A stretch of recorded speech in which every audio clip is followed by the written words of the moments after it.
यशनीतारं हितारं कर्मभूभृतां ज्ञातारं विश्वतत्त्वानां वन्दे तद्गुणलब्धये।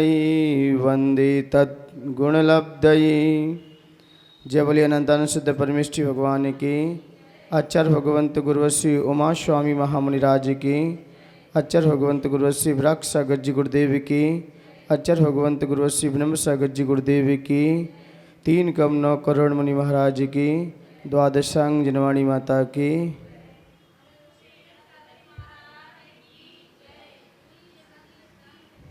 काय वांग मनः कर्म योगः। अब कह रहे हैं मन वचन काय की क्रियाओं को क्या कहते हैं? योग कहते हैं। क्या? इनको ही योग कहते हैं। मन के द्वारा आत्मा के प्रदेशों में, तीनों योगों के द्वारा आत्मा के प्रदेशों में जो हलन चलन होता है उसे क्या कहते हैं? योग कहते हैं। ठीक है ना? बस इतना है। योग क्यों कहा इनको? तो शाश्रवः सा, वह तीन प्रकार का योग ही आश्रव है, क्योंकि इनसे ही हमारे आत्मा में परिस्पंदन होता है। किससे? योग से। यही क्या है? मुख्यतः यही आश्रव है इनका। ये कहना जिस प्रकार कुएं के भीतर पानी में झिरे कारण होती हैं, उसी प्रकार आत्मा के कर्म आने में योग ही मुख्य कारण रहता है। योग से ही मुख्यता इनकी रहती है। लेकिन आचार्य भगवंत और भी आगे आगे अपन को चर्चा करते हुए समाधान करते रहेंगे। उनसे योग से आश्रव कैसे आता है? तो आचार्य भगवंत कहते हैं स्वभाव पुण्यस्याशु पापस्यः, स्वभाव पुण्यस्याशु पापस्यः। शुभ योग से पुण्य कर्म का आश्रव है और अशुभ योग से पाप कर्म का आश्रव है। शुभ योग रहेगा तो शुभ आश्रव होगा, और अशुभ योग है तो अशुभ आश्रव रहता है। बस इतना ही कहना है। अशुभ परिणाम रचे जाएंगे तो कैसे कर्म आएंगे? जीवों की हिंसा करना, झूठ बोलना आदि जो पाप है वो अशुभ पाप है। और पुण्य जो आत्मा को पवित्र करता है उसे पुण्य कहते हैं। और जो जो आत्मा को गर्त में डालता है, आत्मा को जो अच्छे कार्यों से बचाता है, दूर हटाता है, उसे पाप कहते हैं। ठीक है ना? तो ये शुभ योग से अच्छे कर्मों का आश्रव जारी रहेगा, और अशुभ योग रहेगा तो पाप का आश्रव रहेगा। तो इसलिए कहते शुभ योग अपने योग संभाल के रखो, क्योंकि भक्ति भगवान की करते हैं। तो इसलिए कहा था कि भगवान की भक्ति कभी हमें भाव से नहीं करना चाहिए। क्यों नहीं भाव से करना चाहिए? क्योंकि पाप जो हुए भाव से नहीं हुए हैं, योग से हुए हैं। अशुभ योग से ही तो अशुभ पाप हुआ है। तो भक्ति भी हमें योग से करना चाहिए, मन वचन काय से। 6 डाला कान ने भी कहा है, क्या कहा है? मंगलरत्न सूत्र क्या है? 6 डाला का सूत्र में सबसे पहले 3 भुवन में सार, वीतराग विज्ञानता, शिव स्वरूप समार, नमो त्रियोग समार्ग। माँ भी त्रियोग लिया है। मैं त्रियोग से ही मैं आपको नमस्कार कर रहा हूँ। क्यों? क्योंकि त्रियोग से ही पाप होता है, योग से ही पाप होता है। भाव से तो बाद में की चर्चा है। यहाँ हम अब लोग इसमें जी रहे हैं, तो इसलिए भक्ति भगवान की जाती है, गुरुओं की उपासना की जाती है। तो शुभ योग से करो, अपने योग को संभाले करो, क्योंकि पाप हुए हैं तो योग से हुए हैं। अशुभ जो कोई क्रिया हुई है हमारी योग से हुई है, भाव से कम हुई है, योग से पहले संलग्न है। इसलिए इनसे ही, हमारे योगों से ही ये पाप कर्मों का आश्रम जारी रहता है। अब आचार्य भगवंत इनके स्वामियों का विवेचन कर रहे हैं कि कौन स्वामी की अपेक्षा आश्रम के वेद। तो स कसाया कसायो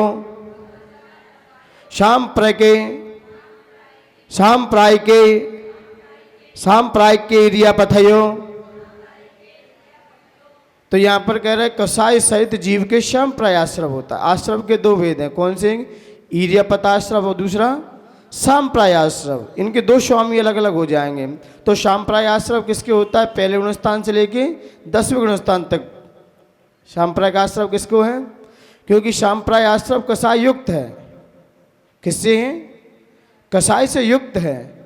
और ईरियापताश्रव कसाय से रहित है। तो कसाय कहाँ तक रहती है? 10वें गुणस्थान तक। और 10वें गुणस्थान में ही शायद स्थितिबंध अधिक पड़ता है, क्योंकि वहाँ अकेली एक कसाय रह जाती। कौन सी? सूक्ष्म लोभ। तो वहीं पर कर्मों की स्थिति ज़्यादा 10वें गुणस्थान में स्थिति का बन ज़्यादा होता है, क्योंकि वहाँ पर कसाय सहित आश्रम चल रहा है। कसाय सहित आश्रम कौन से गुणस्थान तक है? 10वें गुणस्थान तक। तो वहाँ कौन सा आश्रम जारी रहेगा? शाम्प्राय आश्रम। और कसाय रहे जीवों की इर्यपत आश्रम। तीर्थंकर भगवान की कौन सा आश्रम जारी है? वहाँ भी योग हैं। तीर्थंकर कितने योग हैं? सामान्यतः 7 योग हैं। 7 योग है कि नहीं? तीर्थंकर को कोई पूछे, लेकिन दिव्य ध्वनि खिरते समय 5 योग हैं। और केवली समुद्र घात करते समय 2 योग हैं। क्योंकि 7 योग कौन से हैं? एक सत्य मन योग, एक अनुभव मन योग, एक सत्य वचन योग, एक अनुभव वचन योग। ठीक है ना? 4 तो जो हो गए, मन वचन 2-2। एक औधारिक काय योग, व्यक्रिय वो औधारिक काय योग, व्यक्रिय वो औधारिक मनुष्य काय योग और कारमाण। समानता से केवली भगवान के 7 योग हैं, इसलिए उनके इर्यपत आश्रम चल रहा है। क्योंकि अब कौन सा है? कषाय नहीं है। जहाँ कसाय सहित आश्रम की चर्चा की जाएगी तो वह सांप्रायिक आश्रम खड़ा हो जाएगा। इसलिए सांप्रायिक आश्रम कहाँ तक है? पहले गुणस्थान से लेके 10वें गुणस्थान तक। और इसके बाद 11वां, 12वां, 13वां, 14वां यहाँ कौन सा है? इर्यपत आश्रम, क्योंकि योग है, अब कसाय नहीं है यहाँ। और नीचे क्या है? कसाय सहित योग है। तो कसाय सहित योग है तो बंद संसार का कारण होता है। और जहाँ कसाय सहित, क्योंकि अकेला कोई काम नहीं करता, 2 ही लोग होते तभी पाप की बहुलता बढ़ जाती है। अकेला क्या कर लेगा योग? अकेला योग के साथ कसाय का पुट मिल जाता है। इसलिए योग प्लस कसाय बराबर गुणस्थान। गुणस्थान बनता है ना जीव का, किससे बनता है? कसाय प्लस योग बराबर गुणस्थान। और कसाय में अनुरजित परिणाम हो रहा है, वो लेस्य तैयार कर देगा। अब यहाँ क्या करेगा? कुछ नहीं, कसाय गई। सबसे ज़्यादा मोहिनी कर्म साथ में रहता है। तो कसाय हटते ही इर्यपत आश्रम जारी रहता है। तीर्थंकर के भी योग हैं, लेकिन कसाय नहीं है। और अपन सभी के कौन सी है? कौन सा आश्रम है हम सभी के? कौन सा है? सांप्रायिक आश्रम। कसाय सहित जीव के सांप्राय आश्रम होता है, कसाय रहित जीव के इर्यपत आश्रम होता है, 11वें गुणस्थान से लेकर ऊपर तक। ठीक है, समझ में आ गया? आगे चलते हैं अपन। अब सांप्राय आश्रम के भेद। सांप्राय आश्रम होता किस किस से है? मुख्यतः उसमें प्रधानता किसकी है? तो इंद्रिय कषायव्रत, इंद्रिय कषायव्रत क्रिया, पंच चतुः पंच पंचविंशति संख्या पूर्वस्य भेदः। अब यहाँ पर आचार्य भगवंत क्या कह रहे हैं? वो सांप्राय आश्रम किससे होता है? 5 इंद्रियां, ठीक, और कषाय, 4 कषाय आ गई ना। और क्या है? 5 अव्रति। तो ये कितने हो गए? 5 इंद्रियां तो सबको पता है, 4 कषाय क्रोध मान माया लोभ, ठीक। और यहाँ पर और क्या कह दिया? 5 अव्रति, ठीक है ना। तो कितने हो गए? 14। और 25 क्रियाएं, 25 सम्यक तो आदि क्रियाएं, ये 25 हैं। टोटल जाके 39 हो जाएगा शायद, ठीक है ना। इन 39 क्रियाओं के द्वारा, 39 क्रियाओं के द्वारा क्या होता है? सांप्रायिक आश्रम रहता है। कोई ना कोई होगा सांप्राय आश्रम में, ये मुख्य कारण ये होंगे। इससे क्या होगा? जीव के सांप्राय आश्रम जारी रहेगा। 25 क्रियाएं आप जान सकते हैं क्रम से आगे आगे भी, क्योंकि समय विशेषता से आप जानोगे तो सर्वसिद्धि आदि 25 क्रियाएं आप जान सकते हो। वहाँ से आप अपना अध्ययन कर सकते हैं, क्योंकि यहाँ पर 5 इंद्रियां आप सभी लोग जानते ही हो, 4 कषाय और 5 अव्रति, ठीक। विशेषता के, क्योंकि इसमें सिर्फ हिंसा आदि क्रिया हैं। अब इसमें माना कि 5 क्रियाएं सम्यक क्रिया है, वह उसमें तो सम्यक्त को बढ़ाने वाली क्रिया है और मिथ्यात्व को बढ़ाने वाली क्रिया, ठीक। प्रयोग क्रिया, शरीर के गमनागमन रूप प्रवृत्ति की क्रियाएं, और समाधान क्रिया, संयमी का असंयम के सन्मुख होने का असमाधान क्रिया, इर्यपत क्रिया, गमन करने के लिए जो क्रिया की जाती है, आदि आदि ऐसी 25 क्रियाएं, 5-5 भेद की क्रियाएं सब अलग अलग चलती हैं। अब यहाँ पर कह रहे हैं आश्रव की विशेषता, आश्रव की विशेषता में कारण क्या है? इसमें क्या कारण है जिससे आश्रव किसी के कम होता है, किसी के ज़्यादा होता है? क्योंकि तो इसमें मुख्यतः है तीव्र मंद, ज्ञाता ज्ञात, भावाधिकरण, वीर विशेषेभ्यस तत् विशेषः। तीव्र मंदक, ज्ञाता ज्ञात, भावाधिकरण, वीर विशेषेभ्यस तत् विशेषः। अब यहाँ पर क्या कह रहे हैं? वह आश्रव किसकी विशेषता के कारण आता है? तो तीव्र भाव होगा तो आश्रव कैसा आएगा? तीव्र आएगा। मंद होगा तो मंद आएगा। ज्ञात भाव होगा तो अज्ञात भाव होगा। अधिकरण विशेष और भी वीर विशेष के से आश्रम में विशेषता होती है। जैसे जैसे आपके परिणाम होंगे वैसे वैसे कर्मों का आश्रव जारी रहेगा। जैसे कि तीव्र विशेष क्रोध आदि कसाय के तीव्रता से जो क्रोध आदि भाव होते हैं उसे तीव्र आश्रव कैसे? मंद कसायों की मंदता से जो भाव होते हैं उसे मंद कहते हैं। ज्ञात भाव, बुद्धिपूर्वक हुए भावों को ज्ञात भाव कहते हैं। अज्ञात भाव, बिना जाने असावधानी से हुए भाव को अज्ञात भाव कहते हैं। अधिकरण, आश्रव के आधार को अधिकरण कहते हैं। किसके आधार से आश्रव हो रहा है उसके अधिकरण को। वीर, द्रव्य की शक्ति विशेषता को। क्या? द्रव्य की शक्ति विशेषता को। हमें द्रव्य से कितना लगाव है, कितना अटैचमेंट है, उससे जो हमारा उसमें शक्ति विशेष को यहाँ वीर की विशेषता का, द्रव्य की शक्ति विशेष को वीर कहते हैं। अब यहाँ पर इनके आधार क्या हैं? आश्रव का अधिकरण क्या है? कौन करता है आश्रव? कौन सा द्रव्य आश्रव को अधिकारी है? तो यहाँ पर आचार्य भगवंत कह रहे हैं अधिकरणम जीवा जीवाः, अधिकरणम जीवा जीवाः। तो आश्रव के अधिकरण के दो भेद हैं, जीव और अजीव। अर्थात आश्रव के आधार जीव और अजीव दोनों हैं, एक दूसरे के पूरक हैं। तो यहाँ पर दोनों इन आश्रवकों को ग्रहण करते हैं। ये दो ही आधार है। आश्रव के अधिकरण के दो भेद हैं, जीव और अजीव। अर्थात आश्रव के आधार जीव और अजीव दोनों हैं। अब वो कैसे हैं? जीव का जीवाधिकरण क्या है?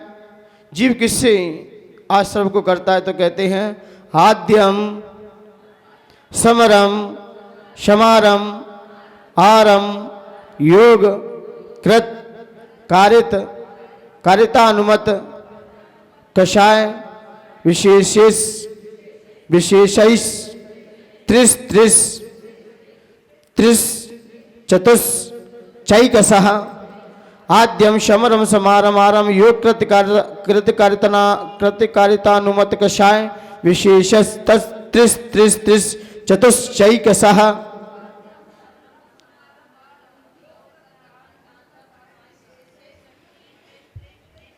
तो यहाँ पर आचार्य भगवंत करे आद्यम, आदि का, आद्यम आदि का यानी कि जीव आदिकरण का, आश्रव, समरम, समारम, पढ़ते न पुन, समरम समारम आरम, मन वचतन कीने प्रारंभ। बस वही आ गया जो अपन आलोचना पाठ में आलोचना पढ़ते हैं, वही पूरा विषय इसमें, और अलग से कुछ नहीं लिया। क्या? समरम किसे कहते हैं? कोई पूछे समरम किसे कहते हैं? तो समरम किसे कहते हैं कि पापों के करने का मन से संकल्प कर लेना कि मुझे ऐसा काम अंदर सोच लेना, और ये क्या हो गया? समरम। समारम, अब उसके लिए सामान जुटाना उसी कार्य के लिए। जैसे आपने कहा मुझे भोजन बनाना है, तो पहले संकल्प किया, और संकल्प किया भोजन बनाने का, अब पूरा सामग्री अब क्या करोगे? इकट्ठी करोगे। तो ये क्या कर लिया? पहले समरम संकल्प किया, दूसरा समारम, उसके लिए जो सामान लगता है उसको जुटाया, आरम कार्य चालू। समरम, समारम और आरम। कृत दूसरों स्वयं करना, कार्य दूसरों से करवाना, अनुमत उसकी अनुमोदना करना। किससे करोगे? मन वचन काय से। जो अपन कितने हो जाएंगे इसके? टोटल भेद 108 हो जाते हैं। 4 कषाय जुड़ जाएंगे, तो 4 में 3 का गुणा देना है। पहले तो समरम समारम आपस में कर दिया, 3 त्रिक 9, और फिर मन वचन काय का, तो 9 तिया 27। क्रोधमान माया कषाय, क्रोधमान माया लोभ 4 कषा 27 चौक 108। इसलिए अपनी जाप की माला में कितने मोती होते हैं? 108। एक एक मोती पर एक एक पापों का प्रक्षालन करते हुए अपन भावना रखते हैं। इसलिए श्रावक को सुबह शाम आलोचना पढ़ के एक नमोकार मंत्र की जाप क्योंकि देते रहना चाहिए रोज, अधिकांशतः सुबह भी और शाम को भी, क्योंकि हम ग्रस्त में रह रहे हैं तो पाप हो ही जाते हैं, कहीं इकट्ठे सामान को जुटाने में, कहीं किसी में। तो इसलिए सुबह भी एक आलोचना पाठ होना चाहिए। अपना श्रावक का प्रतिक्रमण क्या है? आलोचना पाठ पढ़ो, उसके बाद एक जाप दो समानता से, क्योंकि हो जाते कहीं कृत से, कहीं गारित से, कहीं अनुमोदना से, कहीं कहीं कसाई से। इसलिए जाप की माला में कितने मोती होते हैं? 108 होते हैं। इन्हीं पापों का प्रक्षालन करने के लिए एक एक जाप दी जाती। तो यहाँ पर क्या कह दिया? ये शव इनके द्वारा पाप हुआ करते हैं। अब अजीवाधिकरण का भेद क्या है? तो निर्वर्तना, निक्षेप, संयोग, निसर्गा, द्वि, चतुर, द्वि, त्रिभेदा, परम, निर्वर्तन, निक्षेप, संयोग, निसर्गा, द्वि, चतुर, द्वि, त्रिविधा, परम।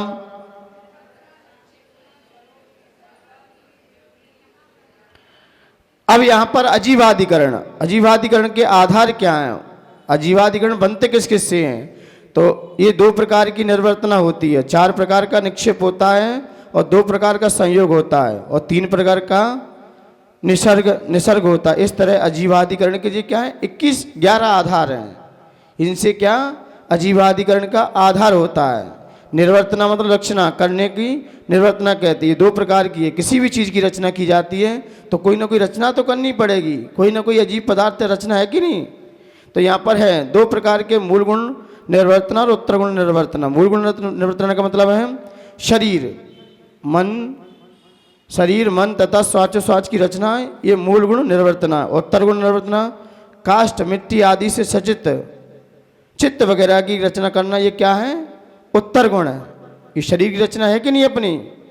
श्वास ले रहे हैं, शरीर है, मन है, तो ये क्या है? मूल गुण है हमारा। लेकिन आधार क्या है इसका? अजीवी तो है, इसमें अजीवी तो है। ये श्वास अपन ने चले तो नहीं चले पहले। तो यहाँ पर आचार होगन तो ये सारी शरीर की रचना होना, ये अजीवाधिकरण का अधिकार है। निक्षेप 4 प्रकार के निक्षेप होते हैं। बिना देखे अप्रतिवीक्षित निक्षेपणाधिकरण, दुष्मिष्ट निक्षेपाधिकरण और सहसा निक्षेपाधिकरण और अनाभोग निक्षेपाधिकरण। यानी कि बिना देखे किसी वस्तु को रखने को, हमने कोई वस्तु ली और बिना देखे उसको रख दी, बिना देखे किसी वस्तु को रखने को, और यत्नाचार रहित होकर असावधानी से वस्तु को रखने को, ये जीव के द्वारा लेकिन रख वस्तु को रहा है तो अजीब वस्तु, लेकिन रख अपने द्वारा जा रही है।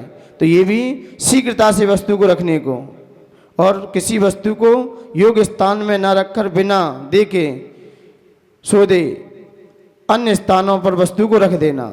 बिना किसी वस्तु को योग्य स्थान में न रखकर बिना देखे सो दे स्थान में वस्तु को रख देना, ये क्या है?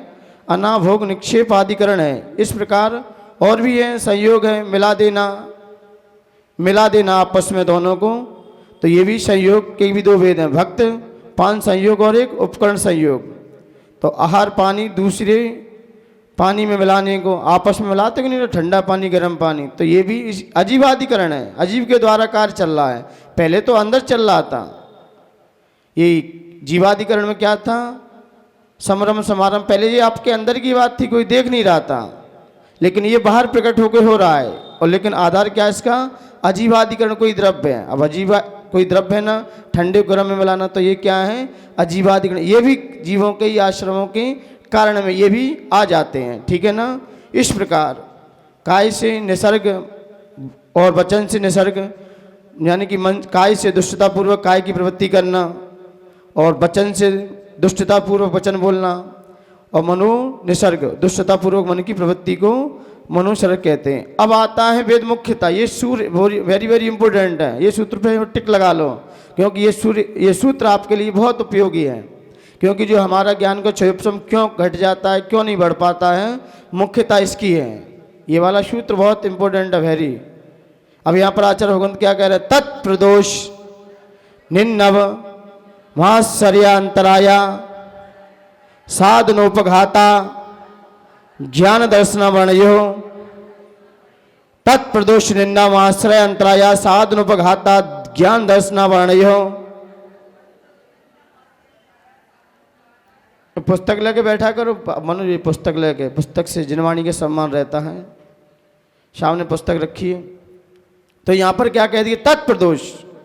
अब कह दिया ज्ञानावरण और दर्शनावरण के आश्रव के कारण।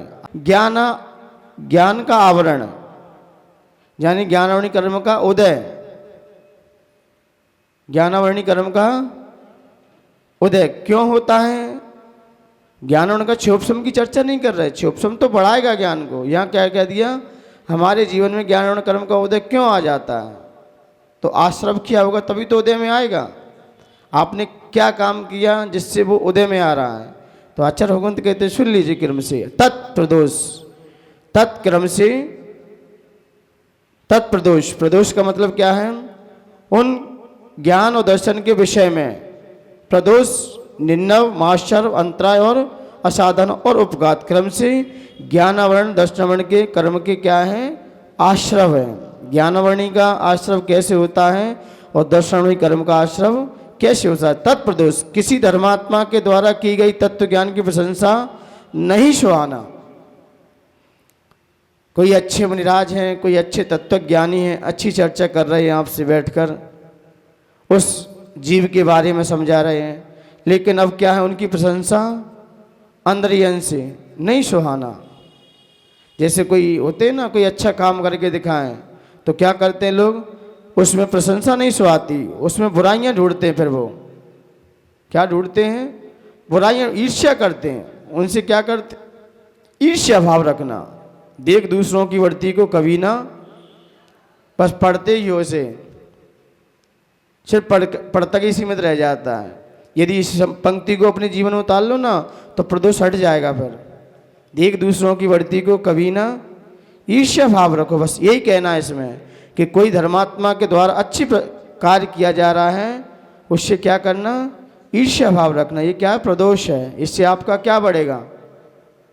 ईर्ष्या बढ़ेगी आपके अंदर, जो किया है वही तो बढ़ेगा।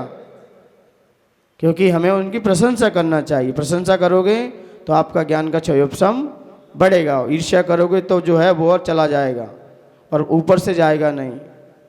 इनकम और आउट गोइंग दोनों बंद होगी एक साथ। ईर्ष्या की आउट गोइंग का मतलब क्या है? आउट गोइंग का मतलब ऊपर से आना, और इनकम ऊपर से होती है और आउट गोइंग अंदर से। जो अंदर है वो सब डिलीट हो जाएगा। आपके अंदर जितनी फाइल है ना, किसी से भी ईर्ष्या रखा अपने, जो अपना ज्ञान होगा सबसे पहले पूरा डैमेज होगा अंदर से, और ऊपर से इनकम होगी नहीं कुछ। क्यों? ऊपर से रोक लगा दिया आपने। तो इसलिए ईर्ष्या दोनों काम करती है। ईर्ष्या दो मुखी होती है, अंदर के ज्ञान को भी डिलीट करती है और ऊपर से नहीं आने देती है। क्योंकि जिसकी आपने आलोचना की तो वो क्यों आएगी आपके पास? प्रशंसा करोगे तो आएगी। तो यहाँ पर अब ने कह रहा निन्नव, जानते हुए भी किसी कारण से ज्ञान को छुपाना। आपको पता है, जानते हुए भी किसी कारणवश कोई पूछे कि आप ये विषय बता दो, आपको पता है, लेकिन फिर भी क्या है भाव? यदि मुझसे आगे निकल जाएगा। ये प्रतियोगिता का नहीं, प्रतियोगिता नहीं बताना चाहिए। जो प्रतियोगिता को तो हम बाद में बताएंगे। मुझसे पूछने आते लोग कि महाराज इसका क्या होता है, क्योंकि प्रतियोगिता को तो नहीं है। बोले हाँ तो नहीं बताना। क्यों? हम प्रतियोगिता रखने के बाद फिर पूछ लो। आप ज्ञान के उद्देश्य से आए तो बताऊंगा। आप ज्ञान के उद्देश्य से बताने में कहीं दिक्कत नहीं है। आप कोई प्रतियोगिता आदि भर रहे हो, वहाँ रोक लगा दी जाए। क्यों? फिर चोरी में चला जाएगा विषय। क्योंकि आप ज्ञान के उद्देश्य से नहीं आए, आप इनाम के उद्देश्य से आए हो। आप किसके उद्देश्य से प्रश्न पूछ रहे हो? इनाम के उद्देश्य से। लेकिन आचार्य भगवंत कहते ज्ञान के उद्देश्य से व्यक्ति को बताओ, इनाम के उद्देश्य से बताओगे तो आपने तो प्रतियोगिता बनाई और आप ही बता रहे हो, तो कल क्या कहेंगे लोग? बताओ, एक महाराज जी तो प्रतियोगिता निकालते हैं, दूसरे महाराज जी आप ही नहीं छोड़ोगे कल मुझे, माना कि किसी को भी। तो इसलिए नहीं, आप ज्ञान के लिए पूछोगे तो बता देंगे, ठीक है ना। लेकिन फिर भी यहाँ पर आचार्य भगवंत कह रहे हैं जानते हुए भी किसी कारणवश ज्ञान को छिपाना, इससे छिपाना कि ये मुझसे आगे ना चला जाए। ये भाव लेके यदि आपने किसी को नहीं बताया तो निन्नव सामने खड़ा हो जाएगा, निन्नव दोष आ जाएगा आपके। ज्ञान के लिए पूछ रहा है क्योंकि ज्ञान देने से बढ़ता है, ज्ञान जितना दोगे बढ़ेगा आपका, उसे छुपाओ मत, ठीक है, हो जाने दो ज्ञानी। क्या भगवान आदिनाथ ने क्या उपदेश नहीं दिया? अनंत वीर उनसे पहले चले गए, भले ही दीक्षा आदिनाथ भगवान की पहले हुई, लेकिन मोक्ष पहले सबसे द्वार किसने खोला? उनके ही पुत्र अनंत वीर ने। तो कोई बात नहीं भाई, हम तो यही जानते सारे जी मुझसे पहले सिद्धालय में पहुँचे ताकि मैं यहीं से उनकी वंदना करता रहूं, कम से कम लक्ष्य को तो प्राप्त करें। ऐसे भाव से यदि बताओगे तो आपका ज्ञान का क्षम बढ़ेगा। माश्चर्य, अपने शास्त्र ज्ञान होने पर भी दूसरे को इसलिए नहीं बताना कि यदि ये जान लेगा तो ये बराबर हो जाएगा, इसकी प्रवृत्ति माश्चर्य की है। ये भी आ गया क्या, ये जान लेगा। और ऊपर का शायद ऐसा विषय है कि कोई गलत पढ़ रहा है और आपने कहा ये तो गलत है, तो सामने वाला पूछ रहा तो सही क्या है वो बता दो, वो मुझे नहीं पता। निन्नव का मतलब क्या है? कोई भक्ता महाराज तत्वसुत आदि पढ़ रहा है, द्रव्य संग्रह कोई भी ग्रंथ का पाठन पठन कर रहा है और कोई उसे एक्सपीरियंस कर रहा है तो आप कह दो ऐसा कथन नहीं है, तो सामने वाला पूछ रहा है तो ऐसा कथन नहीं है, तो कैसा है आप बता दो, बोले मुझे नहीं पता। अब तुम्हें ये कैसे पता ये गलत है? तुम्हें ये कैसे पता ये गलत है? और सही भी पता नहीं है आपको, तो ये क्या है? निन्नव। माश्चर्य में शास्त्र ज्ञान होने पर भी दूसरों को इसलिए नहीं बताना कि यदि मुझसे बराबरी हो जाएगी, बराबर चलेगा, तो ये क्या है? माश्चर्य भाव। लेकिन प्रतियोगिता को हटा देना, प्रतियोगिता का यहाँ कथन नहीं है लोग प्रतियोगिता लेके चले आए लेकिन बराबर नंबर नहीं आएंगे मेरे। हाँ, यहाँ नहीं बताना किसी को, भूल के भी नहीं बताना चाहिए। आप अपना अपना देखो, शास्त्र पढ़ो, शास्त्र के लिए निकालें। प्रतियोगिता का मतलब है ये शास्त्रों को पढ़ना। आप आगम पढ़ो ना, ग्रंथ पढ़ो ना पूरे, वहाँ ढूंढो जाके, कुछ ढूंढो तो सामने वाले ने मेहनत की है और आप मेहनत नहीं करना चाहते, आप तो फोकट की मिल जाए बस। इस प्रतियोगिता निकलती अधिकांश सभी का यही ध्येय रहता है कि जितने हमारे शास्त्र हैं उनके पेज पलट जाएं, और प्रतियोगिता निकालने का कोई उद्देश्य दूसरा नहीं रहता, क्योंकि सोना चांदी सबके पास है, अच्छे अच्छे पुरस्कार बाजार से भी खरीद लेंगे, लेकिन हम लोगों का ध्येय एक ही रहता है। प्रतियोगिता इसलिए निकलती है जिससे हमारे आगम ग्रंथ है, आर्ष परंपरा ग्रंथ हैं, वो कम से कम खुल तो जाएं। अब उन्हें पढ़ोगे ही नहीं तुम, सीधा कोई बता दे, नहीं बताना चाहिए एक दूसरे को आपस में भी, ठीक है ना। आप अपना भरो, अपना देखो, भले गलत हुआ तो आप फंसोगे कि इनने बताया हमें, तो इसलिए जैसा जिसको आपको उचित लगे वैसा करो, मुझे नहीं पता। हाँ, इसके बाद बता दूंगा, प्रतियोगिता डाले आओ तुम, इसके बाद मैं बता दूंगा, अब पूछो क्या बात है आपकी, उस समय मौन हो जाओ, आगम पढ़ो, ग्रंथ पढ़ो, यहाँ से मिल जाएगा। कोई पूछता ना ये वाला प्रश्न, जीवकांड पढ़ लो, गाथा नंबर बता दो अधिकांशता, या पृष्ठ बता दो, यहाँ आपको ये विषय आपको क्लियर हो जाएगा, आप पढ़ो। प्रतियोगिता निकालने का उद्देश्य यही है, जो जितनी भी महाराज जी माता जी प्रतियोगिता निकालते हैं उनका अंदर से यही भाव रहता है कि हमारे जो परंपरा के ग्रंथ हैं, आर्ष परंपरा के ग्रंथ, कम से कम उनका पठन पाठन हो जाए, क्योंकि प्रतियोगिता बनने से पहले कुछ बीच में गैप भी दे दिया जाता है। तो यहाँ पर अंतराय, किसी के ज्ञान अभ्यास में विघ्न डालना, ये क्या है? अंतराय। अंतराय का मतलब जानते हो, उसमें अंतर डालना। कोई पढ़ रहा है आके लाइट बंद कर देना, कोई पढ़ रहा है उसकी कॉपी पेन छुपा के रख देना, कोई पढ़ रहा है ये पता ये शास्त्र पढ़ेगा, इसलिए कोई भी शास्त्र पढ़ना है, कोई भी इसलिए शास्त्रों को वहीं रख दो जहाँ से लिया है। घर पे कोई पुस्तक मंदिर से नहीं ले जाओ, क्या पता कौन सी पुस्तक कौन पढ़ रहा है। आपको पढ़ना है तो आप स्वयं अपनी लेके आओ, मंदिर में पढ़ो, ले जाओ अपनी, लेकिन मंदिर आदि की पुस्तकें हमें घर पर ले जानी है तो वहाँ के कमेटी वाले ट्रस्टियों से पूछ लो। बिना पूछे मंदिर की कोई वस्तु घर पर नहीं ले जा सकते। आपको पढ़ने का शौक ही है तो पूछ ले वहाँ पर बैठ के कि इस शास्त्र का कोई स्वाध्याय तो नहीं कर रहा है।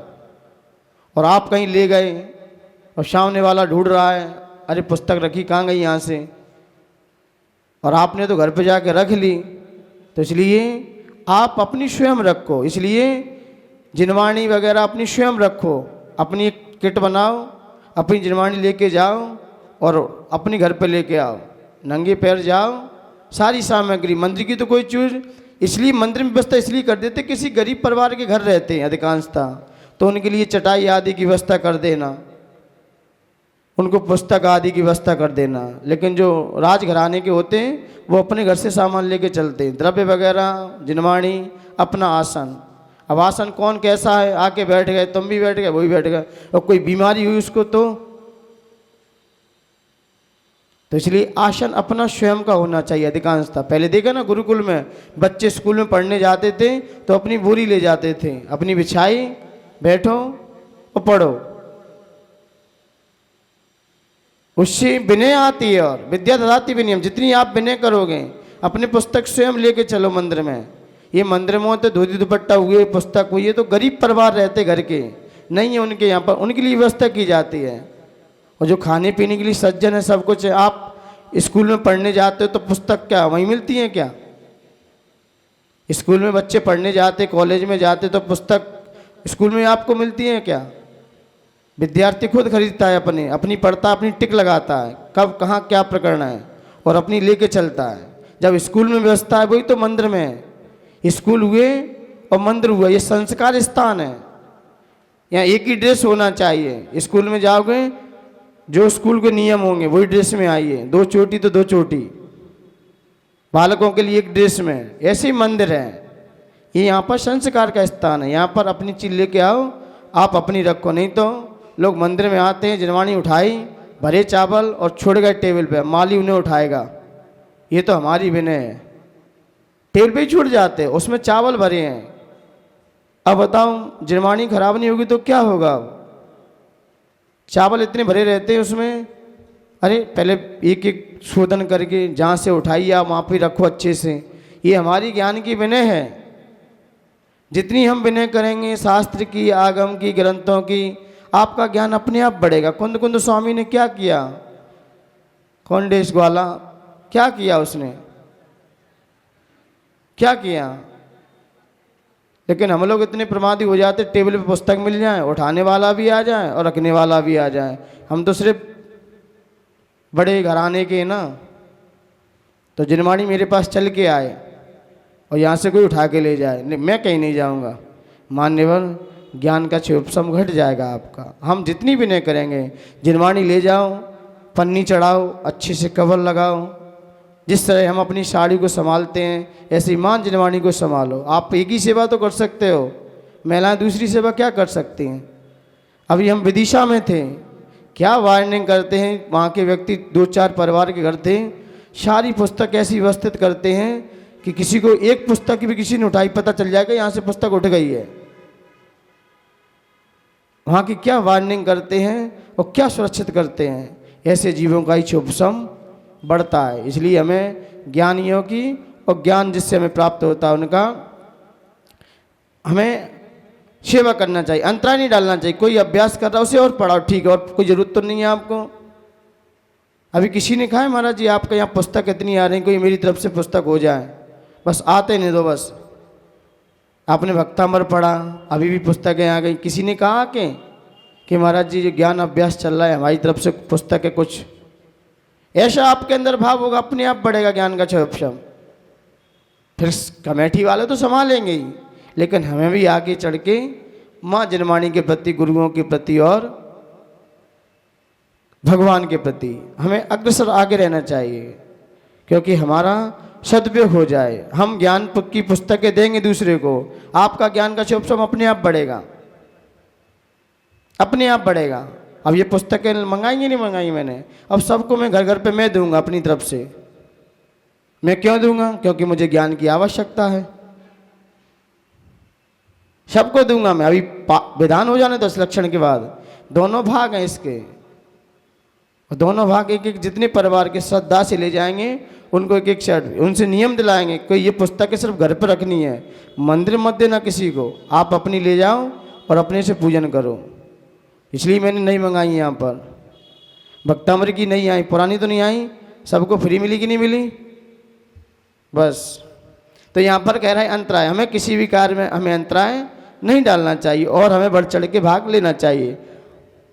और असाधन दूसरों के द्वारा प्रकाशित किए जाने वाले ज्ञान को रोक देना। कोई आप पे प्रवचन दे रहा है, कोई अच्छे दे रहा है, बंद कर दो, नहीं। जिनवाणी का उद्घोष चल रहा हो, वह खुले आवाज़ से आपको खड़े रहना चाहिए, क्योंकि माँ जिनवाणी के शब्द हैं, ये कान में पड़ेंगे तो कान पवित्र होंगे, पावन होंगे। लास्ट समय में क्या कहते हो, जब व्यक्ति जन्मता है तो क्या कहते हो, क्या सुना दो, क्या सुना दो कान में, और जब अंतिम समय आता है तब कहते क्या सुना दो, और जिंदगी भर क्या सुनता है। गीतांश कह रहा है कि बोले सोंगी भजन, जिंदगी भर तो फिल्म के भजन सुने, और शुरू जन्म हुआ तब णमोकार मंत्र, और अंतिम समय में क्या सुना दो। तो इसलिए पहले से ही सुनते रहो, लेकिन क्या प्रकाशित दूसरों के द्वारा प्रकाशित किए गए जाने वाले ज्ञान को रोक देना, वहीं पर उस पर ब्रेक लगा देना। अब कर उपघात, प्रशस्त ज्ञान में दोष लगाना। अच्छा ज्ञान है, अच्छा चल रहा है विषय, और उसमें क्या दोष ढूंढना, ये क्या है, उपघात है। इससे क्या होता है, सिर्फ आयु कर्म को छोड़कर 7 कर्मों का बंध प्रति समय हुआ करता है। प्रदोषित आदि जो प्रोषद आदि जो पुण्य पढ़े थे ना, प्रदोष आदि, इनके 7 ज्ञान का हमेशा आश्रव जारी रहता है, क्योंकि आयु कर्म का बंध अलग से होता है। इसलिए यहाँ पर कहा। अब असाधा वेदनी कर्म का कारण क्या है, कहते हैं इनके असाधा कर्म का उदय चल रहा है अभी। क्या, ज्ञानावरण और दर्शनावणी दोनों कर्म का उदय आता है तो ज्ञान का क्षोभसम कम हो जाता है और हमारा दर्शन रुक जाता है। सामने कोई खड़ा है, हमें उसके पीछे देख लेना चाहिए कि हमारे पीछे कौन है। इसलिए भगवान के लेफ्ट राइट होकर दर्शन करना चाहिए, सामने फ्रंट पे नहीं करना कभी दर्शन। फ्रंट पे करने का आपका भाव हो तो बैठ जाओ, सीधे खड़े हो गए भगवान के सामने, नहीं, दाएं तरफ पुरुष और बाएं तरफ महिलाएं। फ्रंट पे कभी नहीं खड़े होना चाहिए, सीधा फ्रंट पे कभी नहीं, या आजू या बाजू। आपने देखा होगा इंद्र भगवान का अभिषेक करते हैं, भक्ति करते हैं, कभी फ्रंट पे खड़े होकर नहीं करते। क्यों, और भी तो लोग हैं, हम कौन से भगवान के विशेष हैं, वो भी अपने आप को शेष में रख के साइड में खड़े होकर भगवान की भक्ति करते हैं। इसलिए कभी दर्शन हमें फ्रंट पे नहीं, आजू खड़े हो जाए या बाजू में, सीधा करोगे पीछे दर्शन, पीछे कोई दर्शनार्थी खड़ा होगा। क्योंकि कई लोग ऐसे होते हैं कि बाहर से ही हाथ जोड़ के, बाहर से ही हाथ जोड़ने लगते हैं, आपकी पीठ दिखेगी। तो इसलिए अपन को आजू में बाजू में इससे भी दर्शन बनेगा। अब आ रहा है अशाता वेदनी कर्म का आश्रव, किससे होता है, दुख शोक तापाक्रंदन, दुख शोक तापाक्रंदन वद परि देवनान्यात्म परो भय स्थानान्य सत वेदस्य दुख शोक तापाक्रंदन बद परिदेवनान्यात्म परो भय स्थानान्य सत वेदस्य।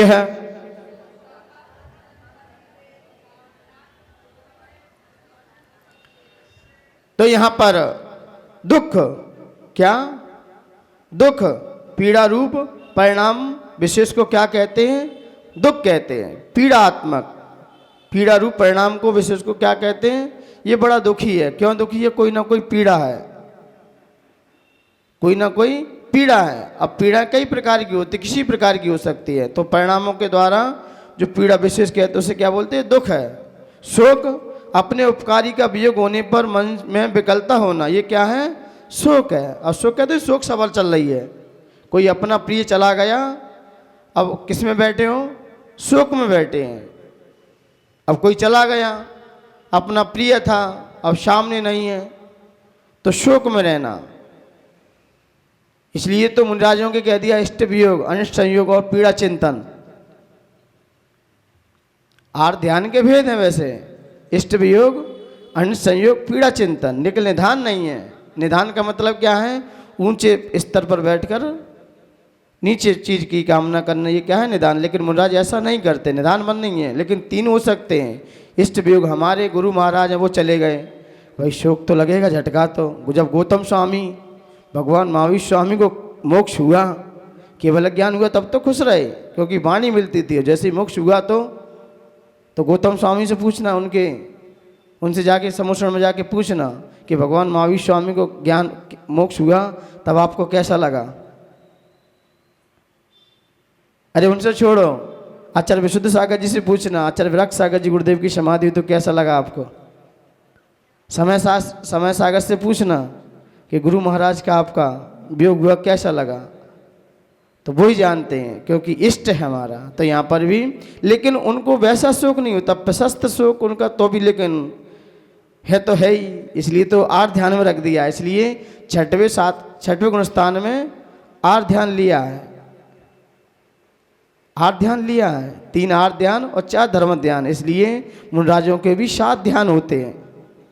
कोई पूछे मुनिराजों के ध्यान कितने होते, तो 4 धर्म ध्यान और 3 आर ध्यान। लेकिन जैसे ही श्रेणी चालू कर देंगे तो एक आचार्य कहते हैं कि 4 धर्म ध्यान साथ में चलते हैं और शुक्ल ध्यान भी चलता है। लेकिन अभी जो चल रहा है तो यहाँ पर उनका भी ध्यान हो सकता है। तो यहाँ पर शोक, तो अपना कोई उपकारी का वियोग होने पर मन में विकलता का होना क्या है?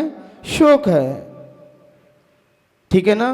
ताप, संसार में निंदा आदि के हो जाने पर तीव्र पश्चाताप का भाव होना। अब संसार में निंदा आदि के हो जाने पर, अब संसार में क्या ताप होगा?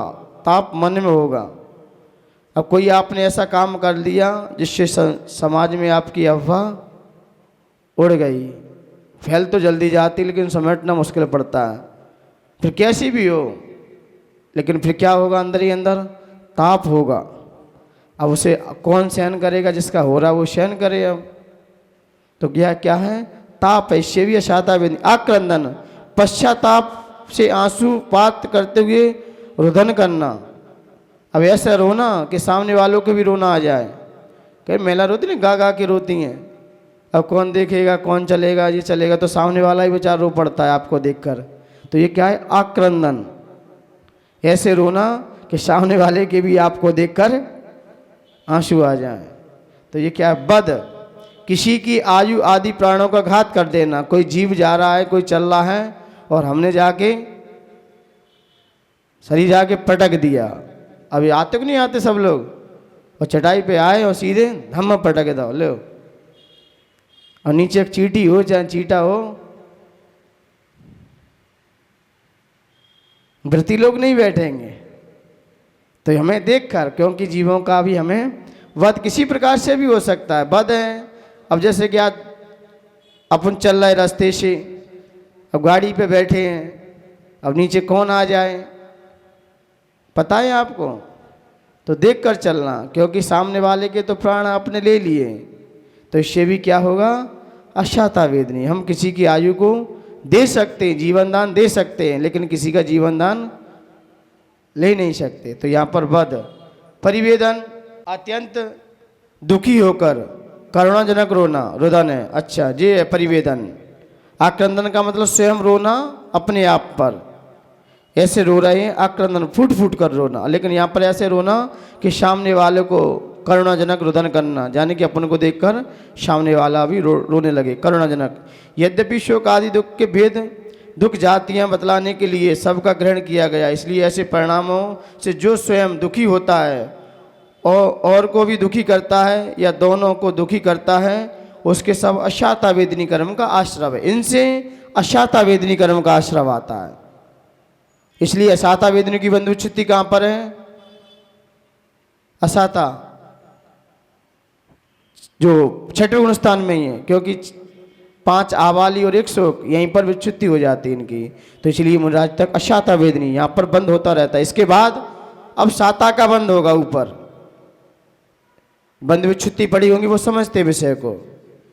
तो इसलिए यहाँ पर अशाता वेदनी, इसलिए अपन को घटाना है तो अपन को समझना पड़ेगा। ठीक है ना। अब कह रहा है शाता वेदनी का बंद कैसे होता है? तो भूत वृत्त्यानुकंपा, भूत वृत्ति अनुकंपा, दान सराग संयमादि योग, शांति शौच मिति सत वेदस्य। तो भूत वृत्ति अनुकंपा, दान सराग संयमादि योग, शांति शौच मिति सत वेदस्य।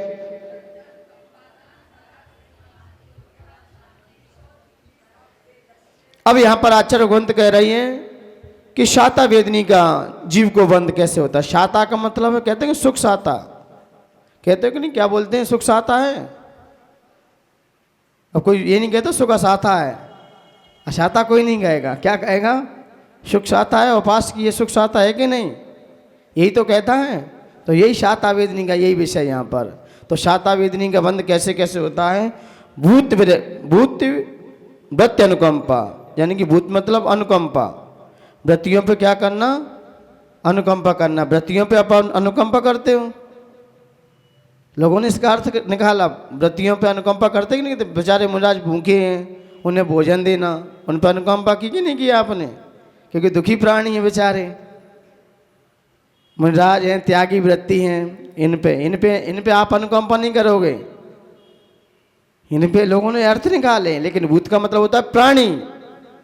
क्या है, संसार में समस्त प्राणियों पर क्या करना, अनुकंपा करना। दुखी प्राणी है, दुखी हैं बेचारे, निवल हैं, असाध्य हैं, तो उन पर क्या करना, हमें अनुकंपा करना चाहिए। के सत्वेषु मृत्युषु गुणसु प्रमोदा क्लिष्टेषु जीवेषु कृपा परस्तम मध्यस्थ भावम विपरीत वृत्तौ। तो यहाँ पर दुखी जीवों पर क्या करना, करुणा भाव रखना, अनुकंपा करना। अब कोई चींटी आदि जा रही है, वो साइड से कर दो, उस पर क्या कर दिया आपने, अनुकंपा की। अब कोई गाड़ी पे आप बैठ के जा रहे हो और सामने एक बच्चा खेल रहा है और आपने गाड़ी पे आके एकदम ब्रेक लगा दिया, तो आपने उस पर क्या किया, कर दिया, अनुकंपा कर दी। ये अनुकंपा नहीं कर दी, आपने अपना बचाव कर लिया। और गाड़ी ठुकती ना तो आपको समझ में आ जाती क्या होती है, आपने अपना बचाव किया है, क्योंकि हमें कर्मों के बंध होता मेरे अंदर, क्योंकि सामने वाला बच्चा खेल रहा है, गाड़ी आपने ब्रेक लगाए तो उसकी आपने भी अपनी सुरक्षा की है, और नहीं कुछ हो जाता तो फिर वो सामने वाला क्या करता, आपका जिसका बच्चा होता वो, फिर वो आप पे अनुकंपा अच्छी करता फिर, है ना। तो इसलिए हमने अपना बचाव किया है। हाँ, कोई खेल रहा है, कोई चल रहा है, कोई डूब रहा है, उससे बचा लेना। कोई जीव नदी में कूद गया, गिर गया है, बेचारा तड़फ रहा है, उसको बचाना, वो अनुकंपा में रहेगा। कोई दुखी है, प्राणी है, तो क्या है, अनुकंपा। संसारी समस्त प्राणियों पर अनुकंपा करने को ये क्या है, भूत अनुकंपा। वृत्ति अनुकंपा, वृत्ति पर अनुकंपा नहीं की जाती, समस्त अणुवृत्ति महावृत्तियों पर क्या है, यहाँ पर तो अपना एक कर्तव्य है, आप इन पे अनुकंपा नहीं कर सकते, नहीं तो फिर तो सामानता सब ले लिया आपने। ये तो हमारा कर्तव्य है, ये तो हमारा धर्म है, मुनियों को दान देना। आया नहीं उसमें रेणसारी गाथा में, दानम पूजा मुखम सावय धम्मय सावय तेन विना ध्यानम जैन मुखम। मुनिराजों के लिए ध्यान और अध्ययन मुख्य है, और श्रावक के लिए दान और पूजा मुख्य क्या है, कर्तव्य नहीं, धर्म है। और धर्म किसे कहते, वस्तु स्वभावो धम्मो, जैसा वस्तु का स्वभाव है, जीव का स्वभाव में जो श्रावक का स्वभाव कैसा होना चाहिए, दान और पूजा का उसका स्वभाव होना चाहिए। जो श्रावक हैं, पहले के श्रावक थे तो पूजन और दान देके ही अपना मुंह खोलते थे, दान देकर या पूजा करके भगवान की, तभी अपना मुंह खोलते थे। उससे पहले अपना मुंह नहीं खोलते थे, वो जानते ये मेरा धर्म है। तो यहाँ पर वृत्ति आदि महावृत्तियों पर क्या करना, ये तो हमारी अनुकंपा नहीं, वृत्तियों पर अनुकंपा का कथन है यहाँ पर। उनको दान देना, हाँ दान देने का तो प्रकरण आ जाएगा। दान भी किसका देना चाहिए, निज और पर के हित के की भावना से वस्तु को दान देने वाला। दान उसी वस्तु का दो जिससे सामने वालों को दे, उसका भी कल्याण हो और मेरा भी कल्याण हो। दान ऐसा देना चाहिए जो उनकी साधना में कार्यकारी निमित्त हो। ऐसा भी दान नहीं देना चाहिए कुछ भी दान दे आओ। दान वही दो जो उनके साधना में कार्यकारी हो। अब ज्ञान में आप पुस्तक दे के आए, पढ़ेंगे, जीवों का कल्याण करेंगे। आपने चौकी रख दी, पुस्तक दिया है, पेन दिया है, पीछी का मंडल दिया, अन्य अन्य साधन है कई प्रकार के, औषधि दे दी आपने, ये हमारी तरफ से औषधि है, तो ये दान देना, तो जिससे हमारा भी कल्याण हो। और अपनी वस्तु का दान नहीं दिया जाता, बस दान पर वस्तु का ही दिया जाता है। आप अपने शरीर से कुछ दान नहीं दे सकते, पर वस्तु जो हमसे रहित है, धन है, वस्तु है, पंख है, कई उपकरण है, पीछे डायरी पेन भी है, आवश्यकता के अनुसार उनको दे के आओ, आवश्यक है तो। लेकिन अपनी वस्तु शरीर से अंग कोई दान नहीं किए जाते। दान स्वस्याति सर्गो दानम, स्वयं का कल्याण हो पर का और हमारा भी कल्याण हो, वस्तु ऐसी देना चाहिए। रक्तदान तो है ही नहीं, अपनी वस्तु को रक्त तो की दान ही नहीं किया जाता। ये तो मान्यता है, सारे व्यवहारिकता है आपकी, इसमें दान में नहीं आता। ये तो आपकी अनुकंपा है, करुणा का है, ये अलग चीज़ है, लेकिन दान में नहीं। दोष तो है ही, क्यों खून का दोष है, मांस तो दान दिया जाता है, उसका मांस बनता ना खून का, मांस का दान ही नहीं दिया जाता। ये तो लोग व्यवहार में डॉक्टरों की अपेक्षा से कर दिया गया है। लेकिन जैन दर्शन के अनुसार समझेंगे तो 4 ही प्रकार के दान है, आहार, अभय, औषधि और शास्त्र, यही तो दान है, और कोई दान तो है नहीं है। दान हमेशा पर वस्तु का किया जाता, अपने शरीर का नहीं। शरीर से कोई, शरीर तो साधना में लगाओ, शरीर से क्या करो, साधना करो, तप करो, इसमें लगाओ शरीर को। इससे कोई वस्तु दान नहीं दी जाती शरीर से। आप सामने वाले की रक्षा कर सकते हैं इस शरीर के माध्यम से, ठीक है ना। ये दान निज और पर के हित की भावना से हमारा भी कल्याण हो और जिसको दे रहा है उसका भी कल्याण हो। अब रक्तदान दिया आपने, माना कि वो व्यक्ति कसाई था, अब वो जिंदा कर दिया आपने, कितने पाप, कौन सा धर्मात्मा था जिसे आपने दिया है, कौन से धर्म करेगा आके, पाप में और लगेगा। तो भाई जिसका जैसा स्वभाव है, प्रकृति ने जैसा भेजा है, सब अपने आप होता रहेगा। आप तो उसके प्रति अच्छी भावना भाव, अच्छे विचार रखो, सभी जीवों का स्वास्थ्य कल्याण हो। तीर्थंकर भगवान ने कोई अपना कुछ नहीं दिया, कई पर्याय उनके लिए अच्छी भावना भाई है सभी जीवों के प्रति, कि सभी जीवों का कल्याण हो। कोई दान देने तो नहीं गए, ले हमारा रक्तदान ले लो, उठाओ सारे महापुरुषों के उदाहरण। ये तो अब है, ठीक है, चल रही है जैसी जिसकी परंपरा। लेकिन जो श्रद्धानी व्यक्ति होता है, जो भगवान के गुणों से अनुराग रखता है, जो धर्मात्मा होता है, ये तो लोक व्यवहार में जैसी जैसी परंपराएं, कई दान हो गए, कन्यादान, यानी क्या क्या दान है, जैसा जिसको उचित लिखे। लेकिन आगम में 4 ही दान है, और 4 दान मुनियों के लिए ही कहे हैं। आप भगवान को दान नहीं दे सकते कुछ भी, भगवान को कोई दान है ही नहीं, मुनियों के लिए ये मुख्यतः थे। दान 4 प्रकार, 4 संघ को दीजिए। आप भगवान को क्या दान दोगे? आपने मंदिर में टेबल दी, कौन सा दान में? कोई दान है क्या? भगवान की प्रतिमा विराजमान की कौन से दान में आई? भगवान के यहाँ तुमने शास्त्र विराजमान कर दी, कौन सा दान है? कौन से भगवान पढ़ रहा है उसे? कौन से भगवान पढ़ रहा है? कौन सा शास्त्र पढ़ रहा है अभी तक? और चटाई आपने रख दी मंदिर, कौन से दान में दिया? टेबल रखी, कौन सा दान है? कोई दान नहीं है ये। दान तो वो है जिसे हम ना भोगे। अब तुमने दी, तुम ही बैठ रहे चटाई पे, ये तो लोक व्यवस्था है। मंदिर आपने बनवाया, आप ही उसमें प्रयोग कर रहे हो। जिसको दान देने के बाद उसको हम छू नहीं सकते। अब मुराज को आपने हारदान दिया है, दिया कि नहीं दिया है? अब इसे आप कुछ नहीं कर सकते, उनकी साधना में गया। अब चटाई तुमने दी, तुमने टेबल दी, तुमने भगवान विराजमान किए, और तुम ही अभिषेक पूजन कर रहे हो, और करे दान हो गया। ये कोई दान नहीं है। मंदिर में जो भी वस्तु दोगे आप, कोई दान में है ही नहीं प्रकरण में। कौन से दान में? आहार दान में, ज्ञान दान में, अभय दान में, कि औषधि दान में, कौन से दान में? दान तो 4 ही प्रकार के हैं। ये आपका लोक, आपकी व्यवस्था है सामाजिक। आपने द्रव्य दी, कोई दान में नहीं है। आपने भगवान के अभिषेक के बोले कोई दान है ही नहीं है। हाँ ये है, क्योंकि इसमें प्रमाण मिलता है भरत चक्रवर्ती ने, और रावण के पास वैभव था, भरत चक्रवर्ती ने अपना सारा वैभव 72 जिनालय में लगा दिया, और रावण के पास धन था, उसने कहाँ लगा दिया सबको पता है। तो ये क्या है, ये उत्तमार्थकार हो सकता है। हमने अपने अर्थ का उत्तम प्रयोग किया है कि हम विषय भोग की चीज को ना लाके उत्तमार्थकार कर दिया हमने।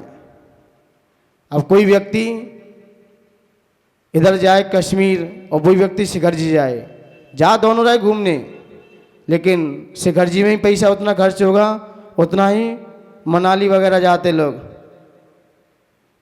पैसा उतना ही खर्च होगा, लेकिन वहाँ किस रूप होगा, यहाँ किस रूप होगा, बस ये विचार आ जाएगा, लेकिन दान में नहीं आएगा। ये उत्तमार्थकार कर दिया आपने। शिखर जी गए तो परिणाम आपके सही रहेंगे, और मनाली वगैरह घूमने गए वहाँ कौन से पैसा भी खर्च करो और पाप का अर्जन करके लेके आओ। ये कश्मीर वगैरह जाते हैं ना, इससे तो शिखर जी चले जाओ कम से कम, वहाँ आपकी विशुद्धि तो बनी रही, कम से कम परिणाम तो सही रहेंगे। यहाँ पैसा भी गया और परिणाम भी गए। तो हमने ऐसे घर में अपने विषय भोग की सामग्री तो बना ली मंदिर की, और यही कार्य हम मंदिर में लगा देते। तो हमने उत्तमार्थ, अपने धन का उत्तमार्थ कार्य किया, लेकिन दान नहीं है। जे दान बिना मुनि के आप दे ही नहीं सकते। जो मुनियों के पास नहीं जाएंगे वो दान दे ही नहीं सकेंगे, जो मुनियों से दूर रहेंगे वो दान दे ही नहीं सकते। इनका एक धर्म पल ही नहीं सकता। दान वाला पूजन तो कर लेंगे, लेकिन दान वाला तो चला गया। आचार्य कुंद कुंद स्वामी को भी साइड से कर दिया कि हमें नहीं मानी ये गाथा, दानम पूजा मुखम, श्रावक की गाथा है, श्रावक के लिए लिखा रेणसार में, शायद गाथा नंबर 10 नंबर या इसी फिर पे ही है। दान बिना मुनि के कोई दे नहीं सकता, ये दिमाग पे लिख लो यहाँ अच्छे से।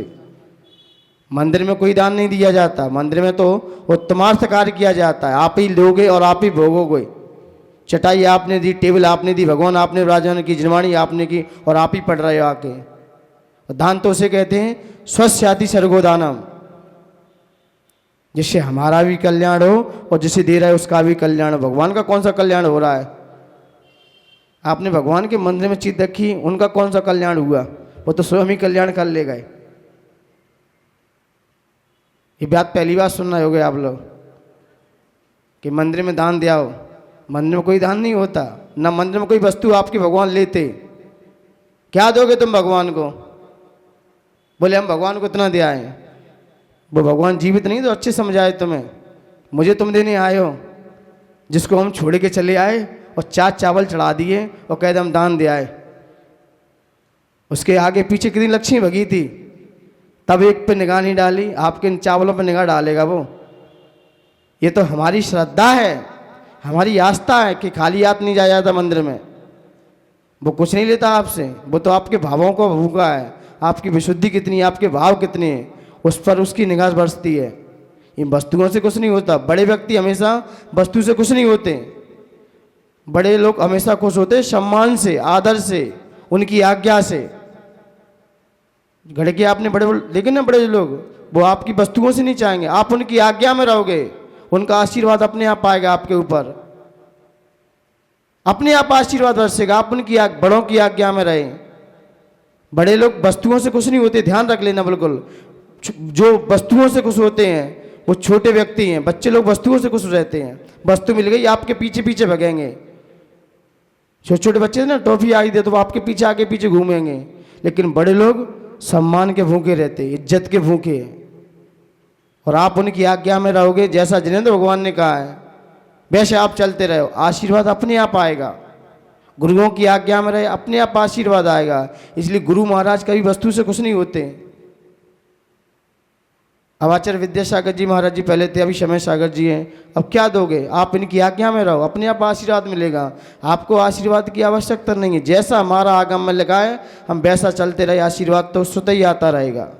और आज्ञा का उल्लंघन किया तो बड़े लोगों की कृपा दृष्टि आपसे हट जाएगी, वस्तु से कुछ नहीं होंगे। इसलिए बड़ों की विशेषता है।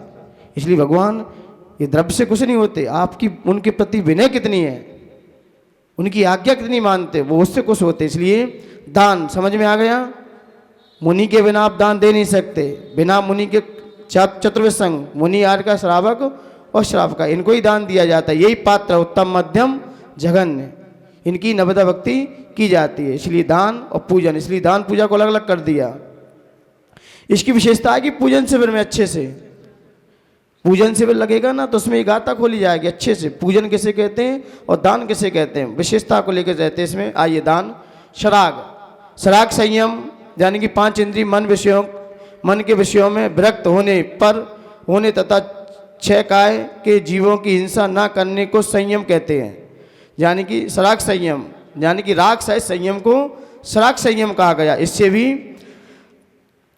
7 वेदनी का बंध जारी रहता है, 7 वेदनी का आश्रम रहता है। शराग संयम, योग, इन सबको मन योग पूर्वक अच्छी तरह धारण करना योग कहलाता है। शांति, क्रोध आदि के सहाय के होने पर क्षम्य भाव रखना, क्षमा का भाव रखना। इससे भी कोई क्रोध कर रहा है तो आप क्षमा धारण कर लो, क्षमा आपने धारण की तो 7 वेदनी का बंध होगा। क्रोध किया अशाता में चला जाएगा। और योग अच्छी तरह योगों को अच्छी तरह, शुभ योग को लेकर अच्छी तरह अपने जीवन में धारण करना।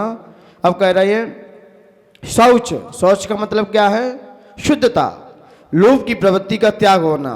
लोभ नहीं होना चाहिए हमें किसी के प्रति, न खाने का लोभ, न जीने का लोभ। लोभ क्या है? लोभ कसाय है। लेकिन हमारी इसमें इच्छा जुड़ जाए तो यही लोभ हमारे सारे पापों का बाप बन जाता है। वैसे लोभ कसाय हैं, जैसे सब कसाय हैं ऐसे ही हैं, लेकिन लोभ में क्या बैठ जाए? हमारी इच्छाएं बैठ जाएं, बस फिर वो पाप बन जाएगा वही। और लोभ सामान रहा तो कसाय बना रहेगा। जैसे कि आप कहते ना कि 6 महीने के बाद कोई चीज़ चली जाए तो अनंतान मंदी उदय में आ जाती है, आती कि नहीं आती है? ऐसी आप लोगों की मान्यता है कि नहीं? मेरी मान्यता नहीं है, आगम की मान्यता है कि 6 महीने के बाद कोई कसाय ऊपर चली जाए तो अनंतान मंदी है। जैसे कि आपका किसी से लड़ाई है तो क्या कर लो? उसे क्षमा कर दो और अब उससे भी क्षमा मांग लो, तो ये क्या ऊपर नहीं चढ़ पाएगी। और शरीर कौन सा आपके घर का है? वो भी तो लोभ प्रवृत्ति है। क्या क्रोध ही कसाय अकेली? क्या लोग क्रोध कसाय को तो बोलता दे देते हैं, और लोभ भी तो बैठा है। जीने का लोभ, खाने का लोभ, पहनने का लोभ कितने माह से चढ़ रहा है मेरे ऊपर। 6 माह से भी कितने साल निकल गए होंगे। क्रोध की तो हमें क्षमा याचना कर लेते हैं, लोभ भी तो है। क्रोध, मान, माया, लोभ भी तो बैठा है। और लोभ कितना चढ़ा है हमारे ऊपर, कितने महीने से चढ़ा है। और सोने की चेन पहने को नहीं पहने आप लोग? क्या महीने, किसकी है ये? कितने महीना हो गए अपनी अपनी मानते मानते? ये घर के क्या महीना हो गया अपना मानते मानते? ये स्वामी जी हमारे हैं, क्या महीना हो गए? कभी कहा है कि ये मेरे नहीं हैं? बस कसाय नहीं होना चाहिए, बस क्रोध की क्षमा मांग लो, बैर भाव नहीं होना चाहिए और लोभ बैठा रहे। वैसे ही तो लोभ का पाप का बाप कह दिया। तो इसलिए सभी के साथ समानता से हैं, इसलिए मुख्यतः लोभ की है। इसलिए 6 महीने बाद कह दिया करो आप मेरे नहीं हो, फिर बाद में फिर धारण कर लो। राम ने क्या किया? लक्ष्मण की लाश को कितने महीने तक लेके घूमते रहे, वो भी तो लोभ था। और 6 महीने बाद देव ने आके अवगत करा दिया, क्योंकि उनके पास छायक सम्यक्त था, छायक सम्यक्त था। इसलिए सिद्धांत भी देखना पड़ता है आगे पीछे। आपको सिद्धांत का नॉलेज होगा, आपको कोई हिला नहीं सकता, ना कोई घुमा सकता। और सिद्धांत नहीं है आप घूम जाएंगे। सिद्धांत है आपके हाथ में, आप हिल नहीं सकते। तो यहाँ पर आचार्य ने कह दिया शौच, लोभ की कई प्रकार का लोभ हो सकता है, वो भी हमें अशाता, इसके लोभ से रहित शौच। संयमा संयम, 5वां गुण स्थान क्या है? सम्यकदर्शी श्रावकों का संयमा संयम, इससे भी हमें क्या होगा? शाता वेदनी का। अकाम नजरा, देखा देखी उपास करना, उनने किए तो हम भी करेंगे, उनने किए तो हम भी करेंगे नहीं। आत्मा की शुद्धि के लिए ध्येय होना चाहिए। उपास किस लिए किए जाते हैं? समाधि की साधना के लिए। समाधि हमारी अच्छे से हो जाए, क्योंकि समाधि के समय व्यक्ति को 4 प्रकार के आजल का त्याग करा दिया जाता है कि भाई त्याग करो, अभी से प्रैक्टिस डालो। उपास कोई देखा देखी नहीं है, उपास है हमारी आत्मा की शुद्धि के लिए। और उपास किस लिए करते हो? इसलिए मुनिराज के उपास कर्म निद्रा में कारण बैठते हैं, और आप लोगों के गज स्नानवत कह दिया है कि हाथी देखा है ना, किस तालाब में जाएगा, नहा के आएगा और जैसे ही आएगा बाहर ऊपर दूध डाल लेगा आके, गज स्नानवत है। और हाँ, व्रत लेकर संयम लेकर आपने उपास किए हैं, वो निर्जरा का कारण है।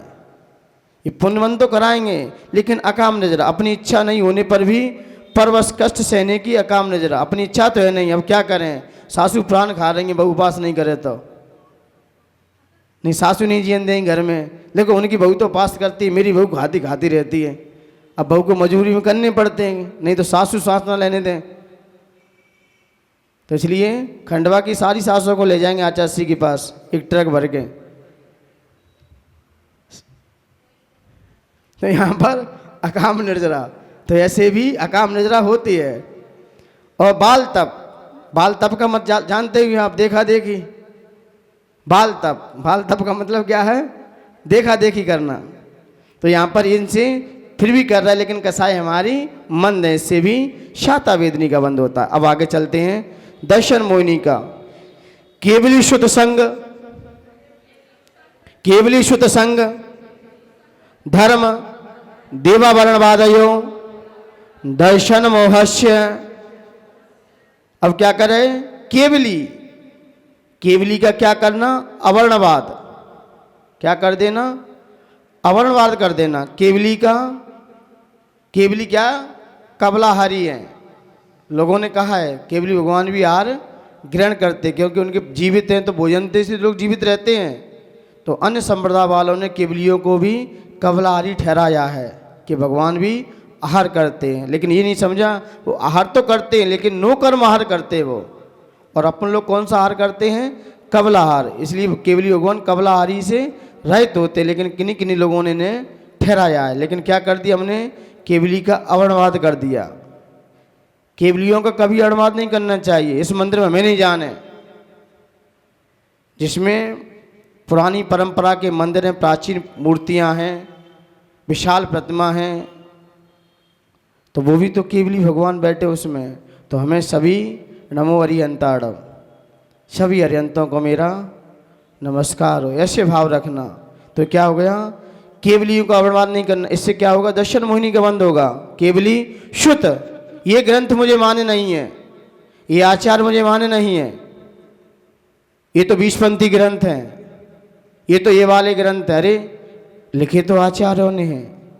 तो ये कभी शुद्ध जिनागम जैसा भी है, अनुकूल है, प्राचीन परंपरा के ग्रंथ हैं, उन्हें आर्ष परंपरा के ग्रंथों को स्वीकार करना, ठीक है ना। तो शुद्ध, शुद्ध का भी अवर्णवाद नहीं करना चाहिए। संग, ये संग मुझे माने नहीं है, वो संग के आएंगे तभी हम सेवा करेंगे। ये संग आ गया भाई, जो आए बोला वही व्यवस्था संभालें।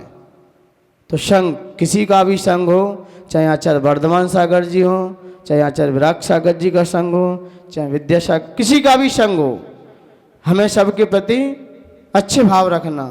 इससे तो अपने वो ठीक है दोनों, कौन, राजेश और कौन से भी दोनों, सीटी मास्टर प्रवीण, राजेश और प्रवीण, ये ठीक है। कोई महाराज जी आ जाए, अपनी भक्ति में तल्लीन हो जाओ, और ज्ञानी लोग चेहरा देखेंगे। ज्ञानी लोग होंगे ना विशेष, बुद्धिमान, बुद्धिजीवी, वो देखेंगे किस संघ के हैं, किस परंपरा के हैं, दूध वाले हैं कि पानी वाले हैं। और ये दोनों मास्टर अपने, इससे लगता है ये ज्ञानी है।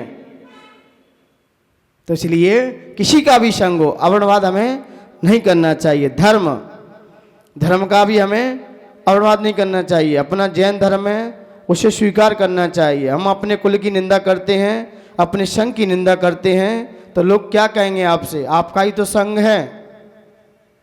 अब कोई व्यक्ति उन महाराज जी को नहीं माने तो अदर कास्ट का क्या कहेगा, आप जैनियों के अदर कास्ट के हो, आप अपने साधु की निंदा आलोचना कर रहे हो, तो आप जैनी हो क्या, है तो आपके ही देवता वो। उन्हें यदि खबर लग गई तो वो आपकी खबर अच्छे से ले लेंगे कि भाई आपके ही तो परंपरा के, भाई आप जानो कैसे भी हो। इसलिए हमें अवर्णवाद नहीं करना चाहिए।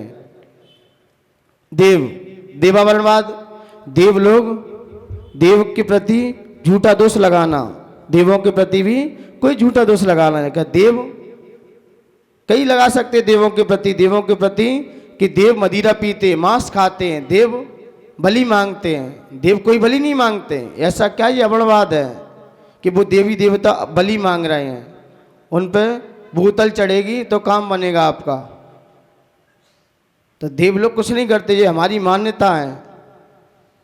ये क्या है? मान्यता है। मांस खाना, बलि आदि देना, इससे वो खुश हो जाएंगे, वो इससे खुश नहीं होते।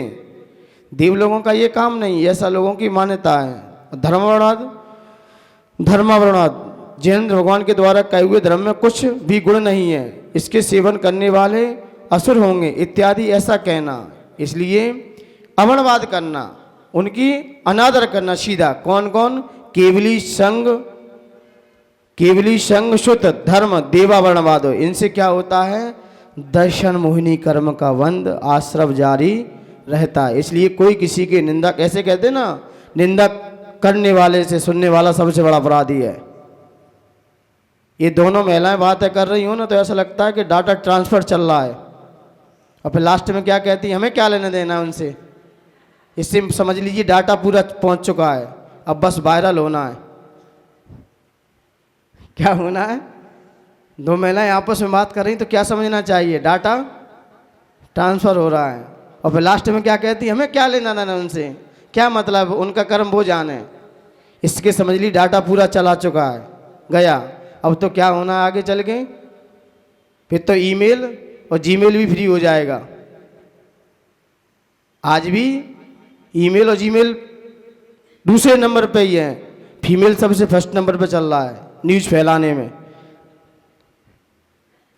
न्यूज़ फैलाने में ईमेल और जीमेल पीछे, अभी भी ये पीछे। किससे? तो इसलिए हमें कोई सुनना नहीं चाहिए, कि सुनने वाला सबसे खतरनाक है। कोई कुछ कह रहा है, तुम जानो तो हम काम जाना है।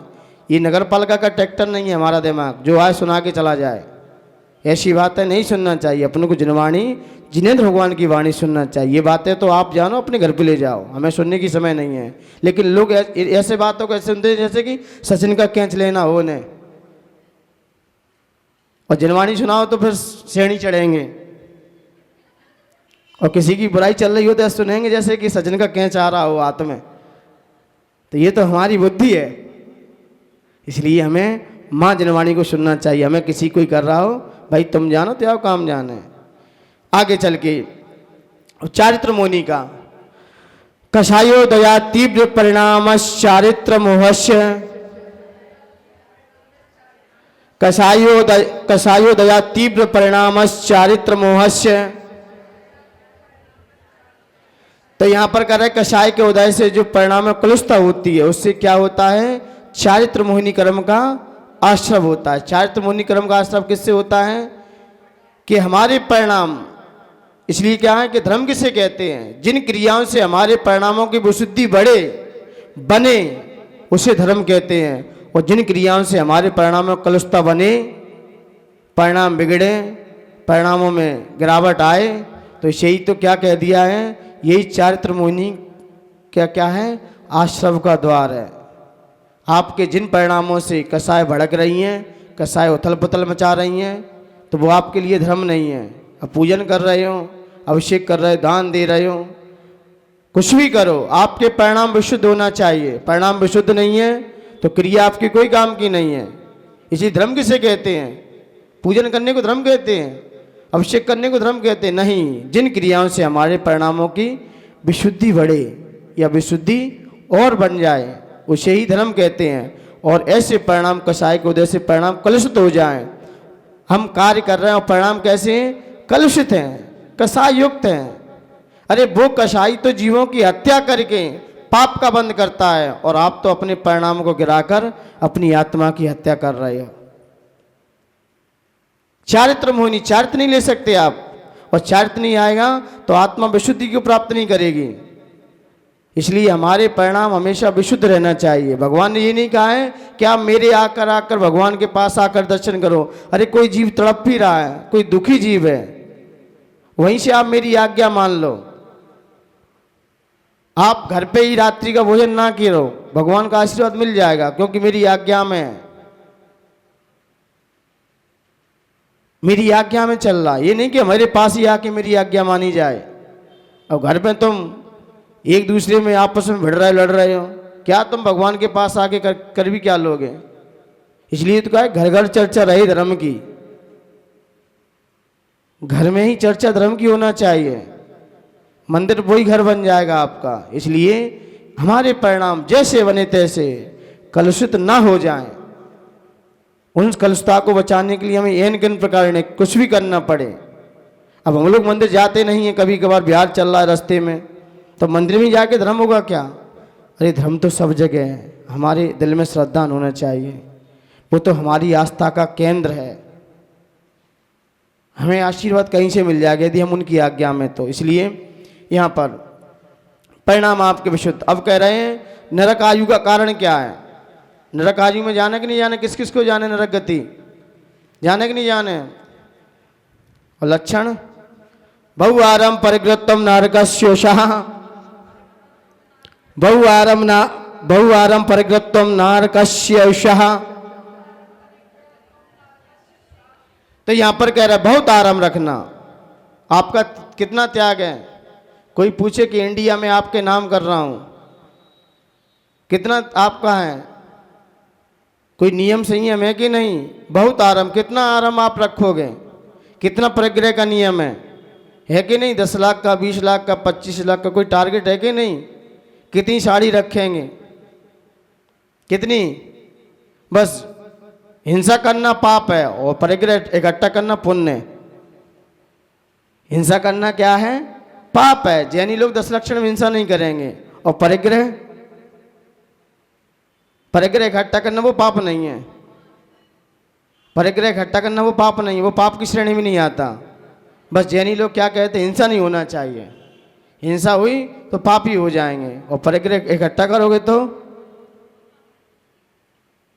अब कितना सामान का कोई नियम है नहीं? टारगेट आपका कोई मर्यादा है कि नहीं? सीमा में रहो। मुझे लगता है महिलाएं खंडवा की 4 खड़ी हो जाए, एक शोरूम खुल जाएगा साड़ी का। 4 महिलाएं खड़ी हो जाए, वो शोरूम वाला फैल हो जाएगा। 4-5 महिलाएं बस खड़ी हो जाएं, सही है कि नहीं? और कहते बस हिंसा नहीं करना चाहिए, परिग्रह आने दो और आने दो। तो इसलिए उसकी भी सीमा रखो, नहीं तो इसलिए पुरस्कार मिले तो दे दिया करो। कल ले लिया हमने, आज दूसरे को दे दो, प्रतियोगिता भर दो और दूसरे को पुरस्कार दे दो। क्यों क्या करेंगे इतने का इकट्ठे को? दूसरे को भगवान बढ़ाओ, अपने पास है और ले लेंगे। लेकिन गरीब व्यक्ति को भी दे दो कभी कभार, क्योंकि हमारे पास तो बहुत है, इसलिए बांट दिया। नई चीज़ आए, हमारे आचार्य का नियम रहता है, अब पुरानी चीज़ जमा करो, उसके बाद नहीं मिलेगी। नहीं इकट्ठी कर ले तो फिर इकट्ठी करोगे, फिर उसके लिए बैग मंगाओ, फिर बैग उठाने वाला चाहिए और तुम तो चले जाओगे पीछे कमरे उठा के। अब बैग वो कौन उठाए? इसलिए आचार्य भगवंत कहते हैं हमारे शास्त्र पढ़ो, एक पढ़ो, पढ़ लिया उसके बाद दूसरा उठाओ। एक पेन भी है, डायरी है, बस ठीक है रखो, बाकी सब हटा दो, ज़्यादा नहीं जोड़ने। इतनी स्टेशनरी इकट्ठी हो जाती है, इतनी घर पे नहीं थी, इसलिए कम से कम प्रयोग करो। बाकी सब हटा दो, दे दो, जिसके जो लेके आ जाओ उसको ही वापस दे दो पुरानी, भाई तुम जो ले जाओ, नहीं रख जाओ, कोई बात नहीं। लेकिन इकट्ठी नहीं करना चाहिए। और आप लोग महिला देखें बूढ़ी बूढ़ी, भाई पन्नी थैली मेली सब भरे रहेंगे कुन्ने में, फड़े फटारे कपड़े। इसलिए टूटे फूटे बर्तन और कपड़े कभी घर में नहीं रखना चाहिए, दर्दा का सूचक है। फटे पुराने कपड़े पहनने का बिल्कुल जैनागम में निषेध ही है। और आप लोग क्या मानते हैं? फैशन है, ये दर्दी का सूचक है। फटे पुराने कपड़े दिख जाएं, ये दर्दा का सूचक है। सुबह उठते ही फटी टूटी फूटी चीज दिख जाए तो बहुत अपशकुन माना है। हमारे आचार्य थे रक्षक जी गुरुदेव, अभी हम लोग पथरिया में थे, मेरी माला टूट गई तो मुनिश्री ने कहा अभी आचार्य के सामने माला मत रखना, अभी बोले दोपहर की बेला में रखना। सुबह सुबह टूटी फूटी चीज देखना अपशकुन माना है, कपड़ा फट जाना अपशकुन है, बहुत अपशकुन माना है। इसलिए टूटी फूटी पुरानी चीज़ ज़्यादा हो जाए उन्हें हटा दो। वस्तु कह रहे हैं, नहीं व्यक्ति हटा दो टूटे फूटे तुम घर से। टूटे फूटे व्यक्ति की चर्चा नहीं चल रही है, नहीं तो टूटे फूटे हटा दो तुम घर से। यहाँ वस्तु की चर्चा है। हाँ, तो कभी पुराने वस्त्र या फटे पुराने कभी नहीं पहना चाहना चाहिए, जैन दर्शन में निषेध ही है। इसलिए हाँ, तो यहाँ पर बहुत आरंभ परिग्रह इकट्ठा करने से कहाँ जाता है व्यक्ति? आप विचार कर लो अपना अपना। यदि बहुत आरंभ परिग्रह रखोगे, अपनी सीमा जितने से अपने काम चल जाए उससे भी कम से कम रखने का प्रयास करो, क्योंकि वस्तु हमें उतनी मिली है, नहीं तो छीन ली जाएगी। फिर आप सहजता से छोड़ दोगे, अग्नि शरीर में लगेगी। कल ध्यान के माध्यम से चिंतन आ रहा था कि व्यक्ति अपने परिणामों से स्वयं अपनी उन कसायों को जलाए, नहीं फिर व्यक्ति तुम्हें जलाएगा अच्छे से। तो हम ही अपने शरीर को स्वयं जीते जी जला दें, अंदर ही कर्मों को ध्यान कर दें, वही साकार है। और अपने अंदर ध्यान नहीं किए तो व्यक्ति तुम्हें अच्छे से फूकेगा फिर। इसलिए कहते ना, घर आप स्वयं छोड़ दो अच्छे से, नहीं तो फिर घर वाले बार ऐसे कर देंगे। तो इसलिए हमें जीते जागते सब कुछ कर लेना चाहिए, बाद में सब छूटेगा। यदि आपने अभी अपनी बुद्धि से त्याग किया है वो आपके काम का, नहीं तो छूटेगा सभी। मैंने कहा ना, इस बिल्डिंग में जो भी रह रहा है ना, यहीं खाए और यहीं जाए, कुछ नहीं ले जाएगा यहाँ से। इस बिल्डिंग में जो भी रह रहा है, नीचे खाए, ऊपर रहे और बीच में जाए, यहाँ से कुछ नहीं ले जाओगे तुम। ऐसे ही हमारी व्यवस्था है, हम कितना भी इकट्ठा कर ले, जोड़ ले, कुछ नहीं ले जाओगे यहाँ से। ये जितने भी स्टाफ के लोग रह रहे हैं इस बिल्डिंग में, नीचे खाते हैं, तो सब व्यवस्था है, फैसिलिटी। इसलिए आप व्यवस्थित रहिए। तो यहाँ पर कह रहे हैं नरक आयु के आश्रम का बता दिया, त्रिंच आयु का। माया त्रयज्ञ नश्य, माया त्रयज्ञ नश्य। अब क्या मायाचारी करने से कहाँ जाओगे? कहाँ? वो शक्कर खत्म हो गई, जल्दी लेके आओ। वो लक्की तो है, बोले वो तो गई। तो ये क्या है? घुमाव पूर्वक बात कहना मायाचारी है। बोले गृहस्थी चलानी है तो कम से कम चलानी है तो सही तो चलाओ, कोई बात नहीं। लेकिन मायाचारी कुटिल परिणाम होना, कुटिलता के परिणाम रखना, कषायुक्त परिणाम रखना। व्यवस्था रूप अलग बात है, उसमें कषायुक्त नहीं होना चाहिए। इसलिए मायाचारी करने से भी तिकड़म लगाना, बात को ऐसे कहना कि व्यक्ति मान जाए। आंसू गिरा दो, बहुत जल्दी बात मानते लोग। अब कह रहे हैं अल्पारम परग्रत्वम मानुषस्य, अल्पारम परग्रत्वम मानुषस्य। अब कह रहे हैं थोड़ा आरम और थोड़ा परिग्रह रखने से कहाँ जाता है व्यक्ति? मनुष्य आयु का बन। अल्पारम, अल्पारम जितनी भी, जितना अल्प, अल्प का मतलब होता है जितने से हमारा काम चल सके, जितने से हमारा बस काम हो जाए उतनी चीज रखो, उतनी चीज, ज्यादा चीज नहीं। ज्यादा रखोगे और भी तो लोग हैं। हमारे आचार्य भगवंत कहते हैं कि आप अपने पास चीज रख लोगे, बेचारे गरीब व्यक्ति तो देखो, उनको भी तो, उनके पास तो कुछ नहीं है, और हमारे पास इतना है कि हम जिंदगी पूरी निकल जाए, पूरी चीज को ना भोग पाए, और फिर भी इकट्ठी करी रखें। अरे और भी तो जीव हैं, पहले से आपने इकट्ठी इतनी कर ली है। इस संग्रहित करने का जो भाव है ना, वो व्यक्ति को नरक की यात्रा में ले जाता है। इसलिए जितने से हमारा काम चल जाए। व्यक्ति पता है, एक रोटी, 2 लंगोटी, 3 गज जमीन और 4 दिन की जिंदगी है, क्या ज्यादा क्या है? और इसमें जाने जाने कितने कितने अपराधों को कर लेता है, क्या क्या करता है भगवान ही जाने। ऐसा लगता है कि पूरा देश इनके हाथ में हो। इसलिए अपन व्यवस्थित रहो, अपन जितना अपना संग्रहित रखोगे आपका मन अच्छा लगेगा। हमारे आचार्य भगवंत कहते हैं जितनी वस्तुओं को आप रखोगे आप ज्ञान से पीछे हट जाओगे, क्योंकि फिर वस्तु में लग जाओगे, और वस्तु कम होगी तो ज्ञान में लगे रहोगे, और ज़्यादा वस्तु हुई तो ज्ञान से गए। और किस लिए घर छोड़ा था आपने? किस लिए परिवार छोड़ा था? वस्तुओं को इकट्ठा करने के लिए। ये तो छोड़ के ही आए हो तुम। कम से कम रखो, पुस्तक रखो, पढ़ लो, छोड़ दो, भाई दूसरा पढ़ने दो, उसका भी ज्ञान का उपशम बढ़ेगा। आपके पास रखी रखी करेंगे क्या? एक ही तो पुस्तक पढ़ पाओगे। कम से कम चीज रखोगे, आपका ज्ञान का उपशम बढ़ता चला जाएगा। और ज़्यादा वस्तु होंगी, दिमाग ज़्यादा दौड़ेगा फिर, और जिसके लिए हम आए उससे हम शून्य हो जाएंगे। इसलिए क्या नानम रसार, नर जीवन का सारी ज्ञान है। हम ज्ञान के लिए आए संसार में। ज्ञान शुद्ध मन इंद्रिय से, अपने मन को शुद्ध ज्ञान में लगाए रखना, तब आपका क्षोभशम आगे चल के कुछ कर जाओगे। और वस्तुओं में लगा रहेगा तो ज्ञान से पीछे हट जाओगे। देखा ना, व्यक्ति बूढ़ा हो जाए, यदि उसके पास ज्ञान है तो बुढ़ापे में उसके 4-5 लोग पैसे आके बैठ जाएंगे। और धन है ना, तो व्यक्ति उसी निगाह से देखा जाएगा, उल्टी माला फेरेंगे लोग अब, क्योंकि धन है, लोगों को धन दिख रहा है। और ज्ञान होगा तो पड़ोसी का व्यक्ति भी आपकी सेवा में आ जाएगा। और धन होगा तो स्वार्थ से सेवा होगी आपकी, स्वार्थपूर्वक, कि मम्मी पे इतना पैसा है, इतना धन है, चलो इसकी सेवा कर लो, मिल जाएगा। और ज्ञान होगा ना तो पड़ोसी के लोग भी आपके पास बैठना उठना पसंद करेंगे, क्योंकि उनके पास ज्ञान था, चर्चाएं करेंगे। ज्ञान धन महाधन है, इसलिए ज्ञान के प्रति उत्सुकता। सरस्वती ऐसी एक बार बैठ गई, फिर उठने का नाम नहीं लेती। और ज्ञान और ये वाला लक्ष्मी, ये तो कब क्या भरोसा कब उठ जाए। कोई खड़ी प्रतिमा इसकी ना, उसकी बैठी हुई प्रतिमा है। इसलिए आपने देखा होगा, अमीर व्यक्ति भी गरीब हो जाएगा, लेकिन कभी विद्वान मूर्ख नहीं होगा।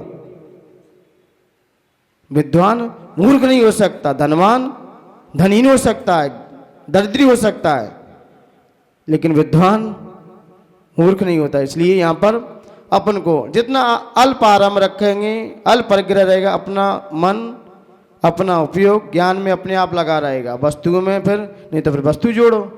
भाई उपयोग तो है ज्ञान का, कहीं भी लगाओ, वो तो कहीं भी चलेगा। ये तो हमारे ऊपर हैंडल है कि हम कैसे उसे मोटिवेट करते हैं। आइए, मनुष्य आयु का बंध स्वभाव मार्दवम च, स्वभाव से परिणामों को कोमल होना। कैसा? कोमल स्वभावी होना। इससे भी क्या होता है? मनुष्य आयु का बंध होता है। आश्रमों का कारण क्या है? चारों आयु के आश्रम का कारण क्या है? तो निश्चल वृतत्वम, निश्शील वृतत्वम च सर्वेशम। तो 7 शील व्रतों और अहिंसा आदि 5 व्रतों का अभाव ही समस्त आयु के आश्रम का कारण है। कोई शील नहीं होना और अहिंसा आदि किसी व्रतों का आपके अंदर अभाव नहीं होना, क्योंकि देव भी अव्रति जा सकता है, नरक भी जा सकता है, अव्रति कहीं भी जा सकता है। और व्रति एक ही गति जाएगा, देवगति। व्रति की एक ही गति देवगति, और अव्रति की ऑलराउंडर, कहीं भी जाए, कहीं भी जाए। कर्म भूमि का जीव मनुष्य कहीं भी जा सकता है, लेकिन भोग भूमि अन्य जीवों की, भोग भूमि वाला सारे जीव देव में जाते, क्योंकि वहाँ परिणाम स्वभाव से मार्दवम, स्वभाव परिणाम कैसे रखते हैं भोग भूमि के जीव? स्वभाव मार्दवम चा, वहाँ के परिणाम कोमल रहते सारे जीवों के, इसलिए वो कहाँ जाते हैं? देवगति का बंद करते हैं। वहाँ पर अधिकांश परिणाम विशुद्धि उनकी बड़ी हुई रहती है। और ये अब यहाँ पर क्या कह दिया?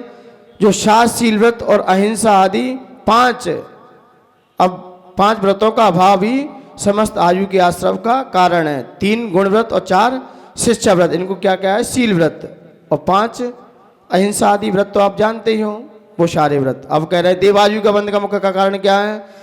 तो शराग संयम, संयमा संयम, शराग संयम, संयमा संयम काम निर्रा, वाल तपांसी दैवश्य। अब यहाँ पर क्या कह दिया? शराग संयम, शराग संयम 6वां गुण स्थान, संयमा संयम 5वां गुण, अकाम निजरा देखा देखी, बाल तप होना, ये क्या है? सब देवायु के आश्रम के कारण है। ठीक है ना? देवायु इनसे मिलती है। देवायु और किन से मिलती है? सम्यक त्वम च, सम्यक दृष्टि भी देवगति जाता है। यदि आयु का बंध नहीं किया है तो, पूर्व में किसी आयु का बंध नहीं किया है और सम्यक तो आपके हाथ में है, तो नियम से देवगति जाएगा।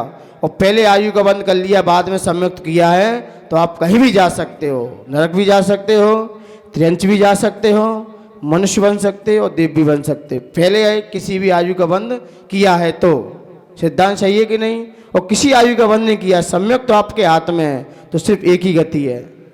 वो कौन सी गति है? देव गति है। ठीक, देव आयु का ही आपको आश्रम होगा। अब कह रहे हैं अशुभ नाम कर्म का आश्रम क्या है? तो योग वक्रता, विषम वादनम, चाशवस्य नामनः। तो यहां पर कह रहे हैं अशुभ नाम कर्म का, जो अशुभ नाम कर्म से जिससे हमारे शरीर की रचना होती है। क्या आयु कौन सा है? नामकर्म। नामकर्म काम क्या करता है? पूरे शरीर की रचना कर देता है। तो कैसे होता है? योगों की कुटिलता से और परस्पर विसंवाद करने से क्या होता है? अशुभ नामकर्म का आयु बंद होता है। अशुभ नामकर्म, विसंवाद करना, आपस में लड़ना झगड़ना, धर्मियों से विसंवाद करना, ये कभी हमें विसंवाद नहीं करना चाहिए।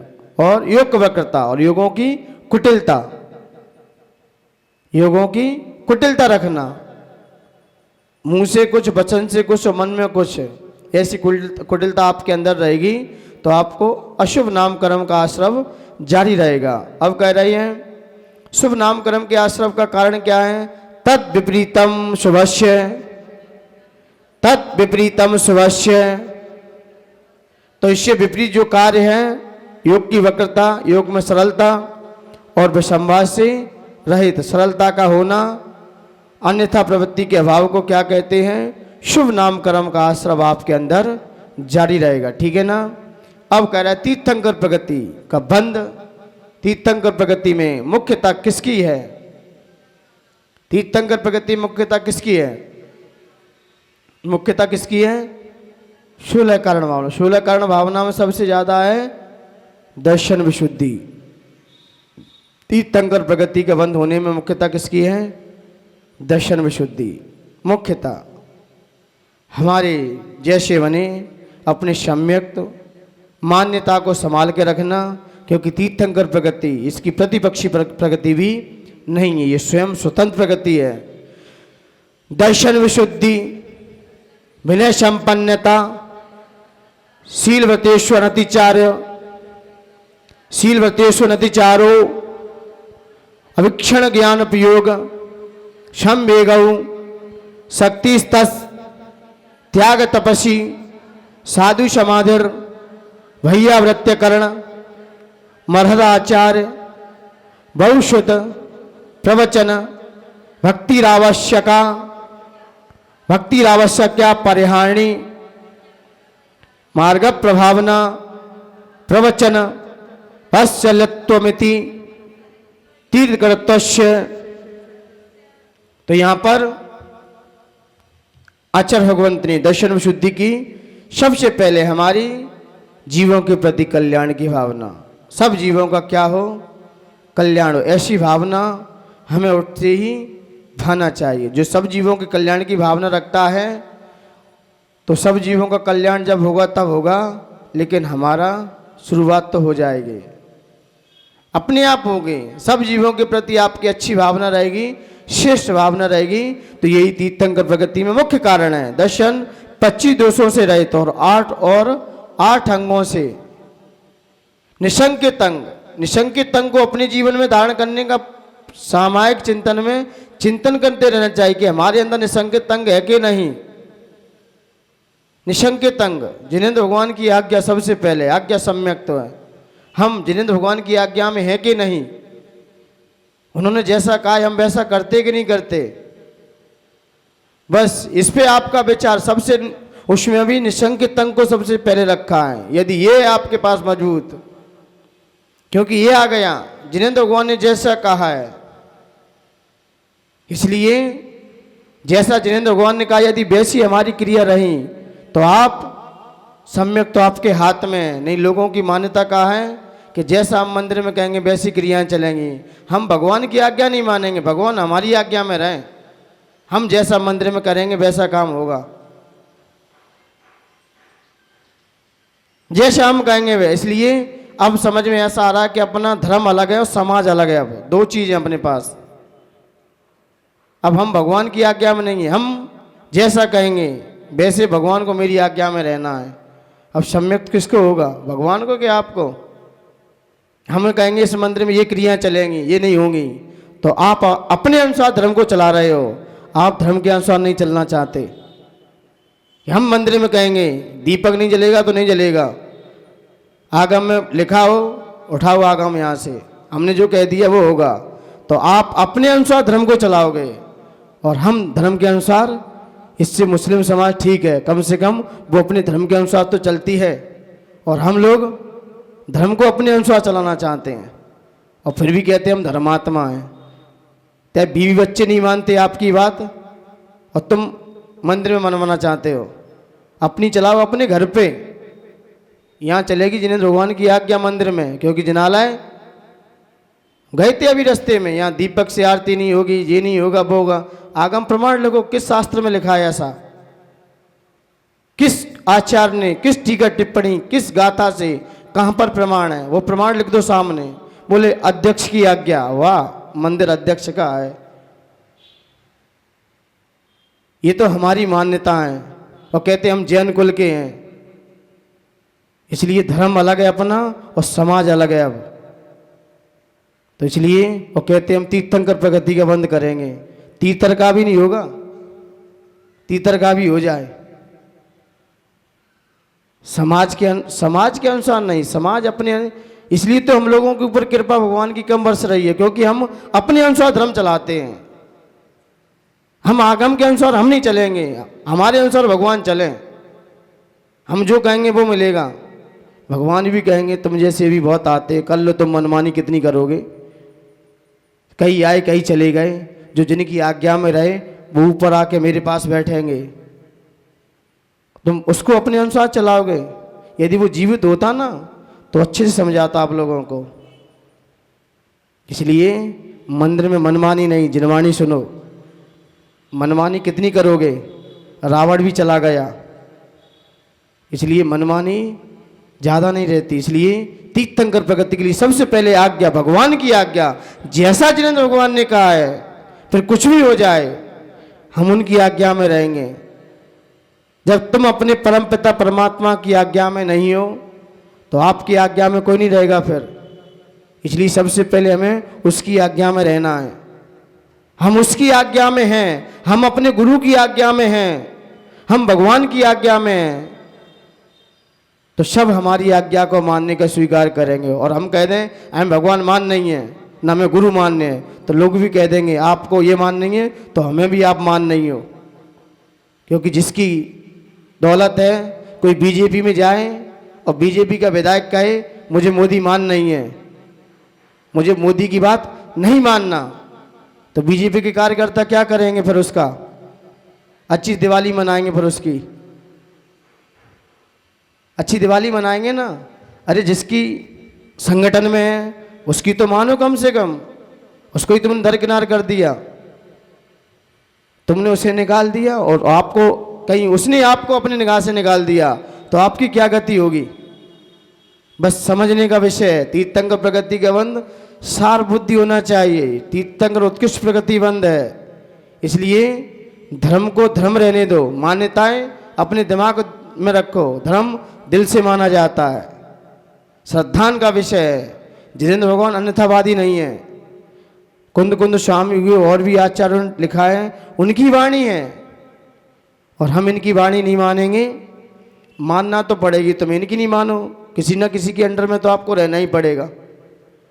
तो इसलिए हम जिनेंद्र भगवान की आज्ञा में रहे, तभी हमारा ये दर्शन में शुद्धि आगे बढ़ सकती है। ये मान्यता में रहे तो उसकी हवा भी नहीं लगेगी आपको। इसलिए मान्यवर ये तीर्थंकर प्रगति की विशेषताएं दर्शन में शुद्धि, विनय संपन्नता, शीलवती सुनिचार, अभिक्षण, ज्ञान उपयोग, संवेग, शक्ति त्याग, शक्ति त्याग, साधु समाधि, भैया वृत्तिकरण, अर्हत भक्ति, आचार भक्ति, भविष्य भक्ति, प्रवचन भक्ति, आवश्यक परिहारिणी, मार्ग प्रभावना, प्रवचन वत्सलत्व, ये सारी भावना 16 कारण भावना। इसमें सबसे पहले दर्शन विशुद्धि, इस पे ध्यान रखना। वो उसमें भी आज्ञा सम्यक मुख्य है, वो है तो आप आगे बढ़ोगे, नहीं तो कुछ नहीं कर पाओगे। आइए नीच गोत्र का बंध कैसे होता है। परात्म निंदा प्रशंसे सदसतो सदसत सदसत गुणोच्छाद गुणोच्छाद नोत भावने च नीचैर गोत्रस्य। अब यहां पर कह रहे हैं दूसरों की निंदा करना। नीच गोत्रबंध किसको होता है? किससे होता है? नीच गोत्र का बंध। जिसे नीच गोत्र का बंध करना हो वो अपने जीवन में ध्यान रख ले, अपनी प्रशंसा करे कि मैं ही सबसे बड़ा यहाँ का सेठ हूं, मैं ही ज्ञानवान हूं। अपनी प्रशंसा करो अपने मुंह से को, मियाँ मिट्ठू की तरह। और दूसरों की निंदा करो, दूसरों की निंदा और अपनी प्रशंसा, और दूसरों के जो मौजूद गुण हैं उनको छुपाना और अपने अप्रकट गुणों को प्रकट करना, ये क्या है? नीच गोत्र बंध का कारण है। किसका कारण है? नीच गोत्र का बंध होता है। किससे? दूसरों की निंदा करने से और अपनी प्रशंसा करने से। इसलिए कभी भूल के भी हमें दूसरों की निंदा नहीं करना चाहिए, और ना करने वाले से सुनने वाला सबसे बड़ा अपराधी है। सुनने वाला खतरनाक है, क्योंकि सुनने वाले ही तो इंटरेस्ट ले रहा है, सुना कैसे रहा है वो। इसलिए सुनने वाले को बहरे हो जाना चाहिए। जो बोले मुझे ऊंचा सुनाई देता है, क्या कहोगे? मुझे ऊंचा सुनाई देता है, मुझे नहीं सुनाई दे रहा है। कोई दूसरों की निंदा करे, इसलिए नहीं सुनना चाहिए। आप नहीं सुनोगे तो सामने वाला आपको श्रेष्ठ कहेगा, और किसी की सुनी यही अच्छा मिल गया, पागल हम तो हैं ही, जे और मिल गया मुझे, चलो इसे अपना पूरा कचरा दिमाग का इसके घर में भर दो। अब तो इसलिए हमारा दिमाग इन फालतुओं से नहीं है। प्रशंसा सुनो, भगवान के गुणगान सुनो। आपने भक्तामर में देखा कितना प्रशंसा से आचार्य मानतुंग ने कितना रखा, क्या भगवान की प्रशंसा की। इससे उच्च गोत्र और परिणाम विशुद्ध होते हैं। आइए, तद विपर्यो नीचैर वृत्त्योन्नत्सेको चोत्रस्य। तद विपर्यो नीचैर वृत्त्योन्नत्सेको चोत्रस्य। अब उससे विपरीत कर दो। क्या? नीच गोत्र के जो आश्रम के जो विपरीत है उसमें क्या करना है? पर की प्रशंसा। आप धन्य हो धरती के, प्रशंसा करो दूसरों की, और आत्मनिंदा, अपनी निंदा आलोचना करो, गिरा करो, गिलानी करो, अपनी करो, और दूसरों की प्रशंसा करो। इससे क्या होगा? और नम्र वृत्ति तथा नम्र वृत्ति का अभाव, नम्र वृत्ति का अभाव ये सब दूसरे उच्च गोत्रबंध के कारण है। अपनी वृत्ति मंद होना चाहिए। तो यहां पर इससे क्या क्या जो पीछे अपन कह के आए उनसे विपरीत कर दो। इससे क्या होगा? उच्च गोत्र का बंध होगा। उच्च गोत्री है, उच्च गोत्र का बंध उसी को होता है जो दिगंबर संत को प्रणाम करता है। क्योंकि रत्नगण साहब का चार में भी क्या गया? उच्च प्रणीत गोत्रम, प्रणाम करने से उच्च गोत्र का बंध होता है, वो भी पंच परमेष्ठियों को। आप उनकी प्रशंसा करो, आपको उच्च गोत्र अपने आप मिल जाएगा। और निंदा करोगे तो, और जो किसी की निंदा कर रहा है उसका कौन सा गुण स्थान है? क्योंकि दूसरे ही बंधु छित्ती होगी, दूसरा वाला नियम से पहले में ही आएगा, पहले गुण स्थान टच करेगा दूसरा वाला। तो इसलिए समझिए, कोई भी हो फिर जो किसी की निंदा आलोचना कर रहा है, निंदा कर रहा है, वो नीच गोत्र का बंध कर रहा है, उसका कौन सा गुण स्थान है? सिद्धांत नहीं छोड़ेगा किसी को। विघ्न, अब अंतराय कर्म का बंध, विघ्न कर्ण मंत्रायस्य, विघ्न कर्ण मंत्रायस्य, पर के दान में, लाभ में, भोग में, उपभोग में, वीर में विघ्न डालना। क्या डालना? विघ्न डालना। कोई 1 लाख की बोली रहे, क्या होगा 1 लाख रुपए दे के? 50,000 दे दो। अरे उससे कहो 1 लाख दे रहा है, 1.5 लाख कर। और तुमने कहीं 1 लाख उसके देने के भाव हुए और सामने वाले ने टांग खींच दी, क्या करोगे इतने देके? फालतू पैसा जाएगा। 50,000 दे दो। मान्यवत तुम किस में कटौती कर रहे हो? उस मालिक के हाथ में जो सारी दुनिया को चला रहा है, उसके साथ तुम खिलवाड़ कर रहे हो।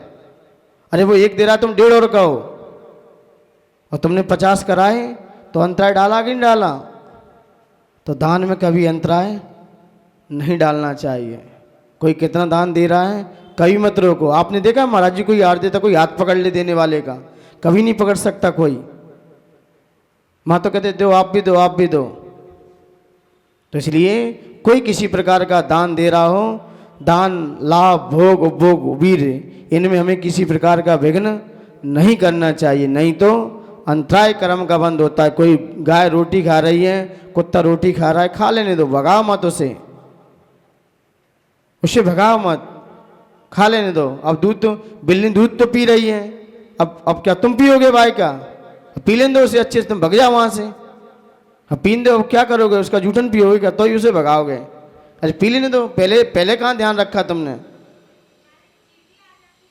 तो चींटियां जो हमारा उपचार है उसको सही व्यवस्थित पहुंचाओ, अंतराय नहीं है हमारा, उनका बचाव का हेतु है। वहाँ पर अपन लौंग आदि हल्दी वगैरह करके उन्हें साइड से कर दो, नहीं तो मर जाएंगे। हमारा भाव वहाँ पर भाव की प्रधानता को लिए कथन है। अब कोई कहे कि छुपकली रात्रि में मच्छर खा रही है, कुछ खा रही है और हमने लाइट बंद दी, उसका अंतराय नहीं डाला, तो हमारा उसका अंतराय का भाव नहीं था, हमारे जीवों के प्रति करुणा भाव था। वहाँ भाव प्रधान क्षेत्र है, हम उसमें अंतराय नहीं डाल रहे, हम उसमें अंतराय नहीं है हमारा तो जीवों की रक्षा का बचाव है। क्या है? रक्षा का बचाव है, क्योंकि आप अन्य से भी अपना का, हमारा भाव की प्रधानता है, इसलिए यहाँ पर भावों को प्रदान कहा। इति तत्व सूत्रे षष्ठमो अध्याय। नमो नमः।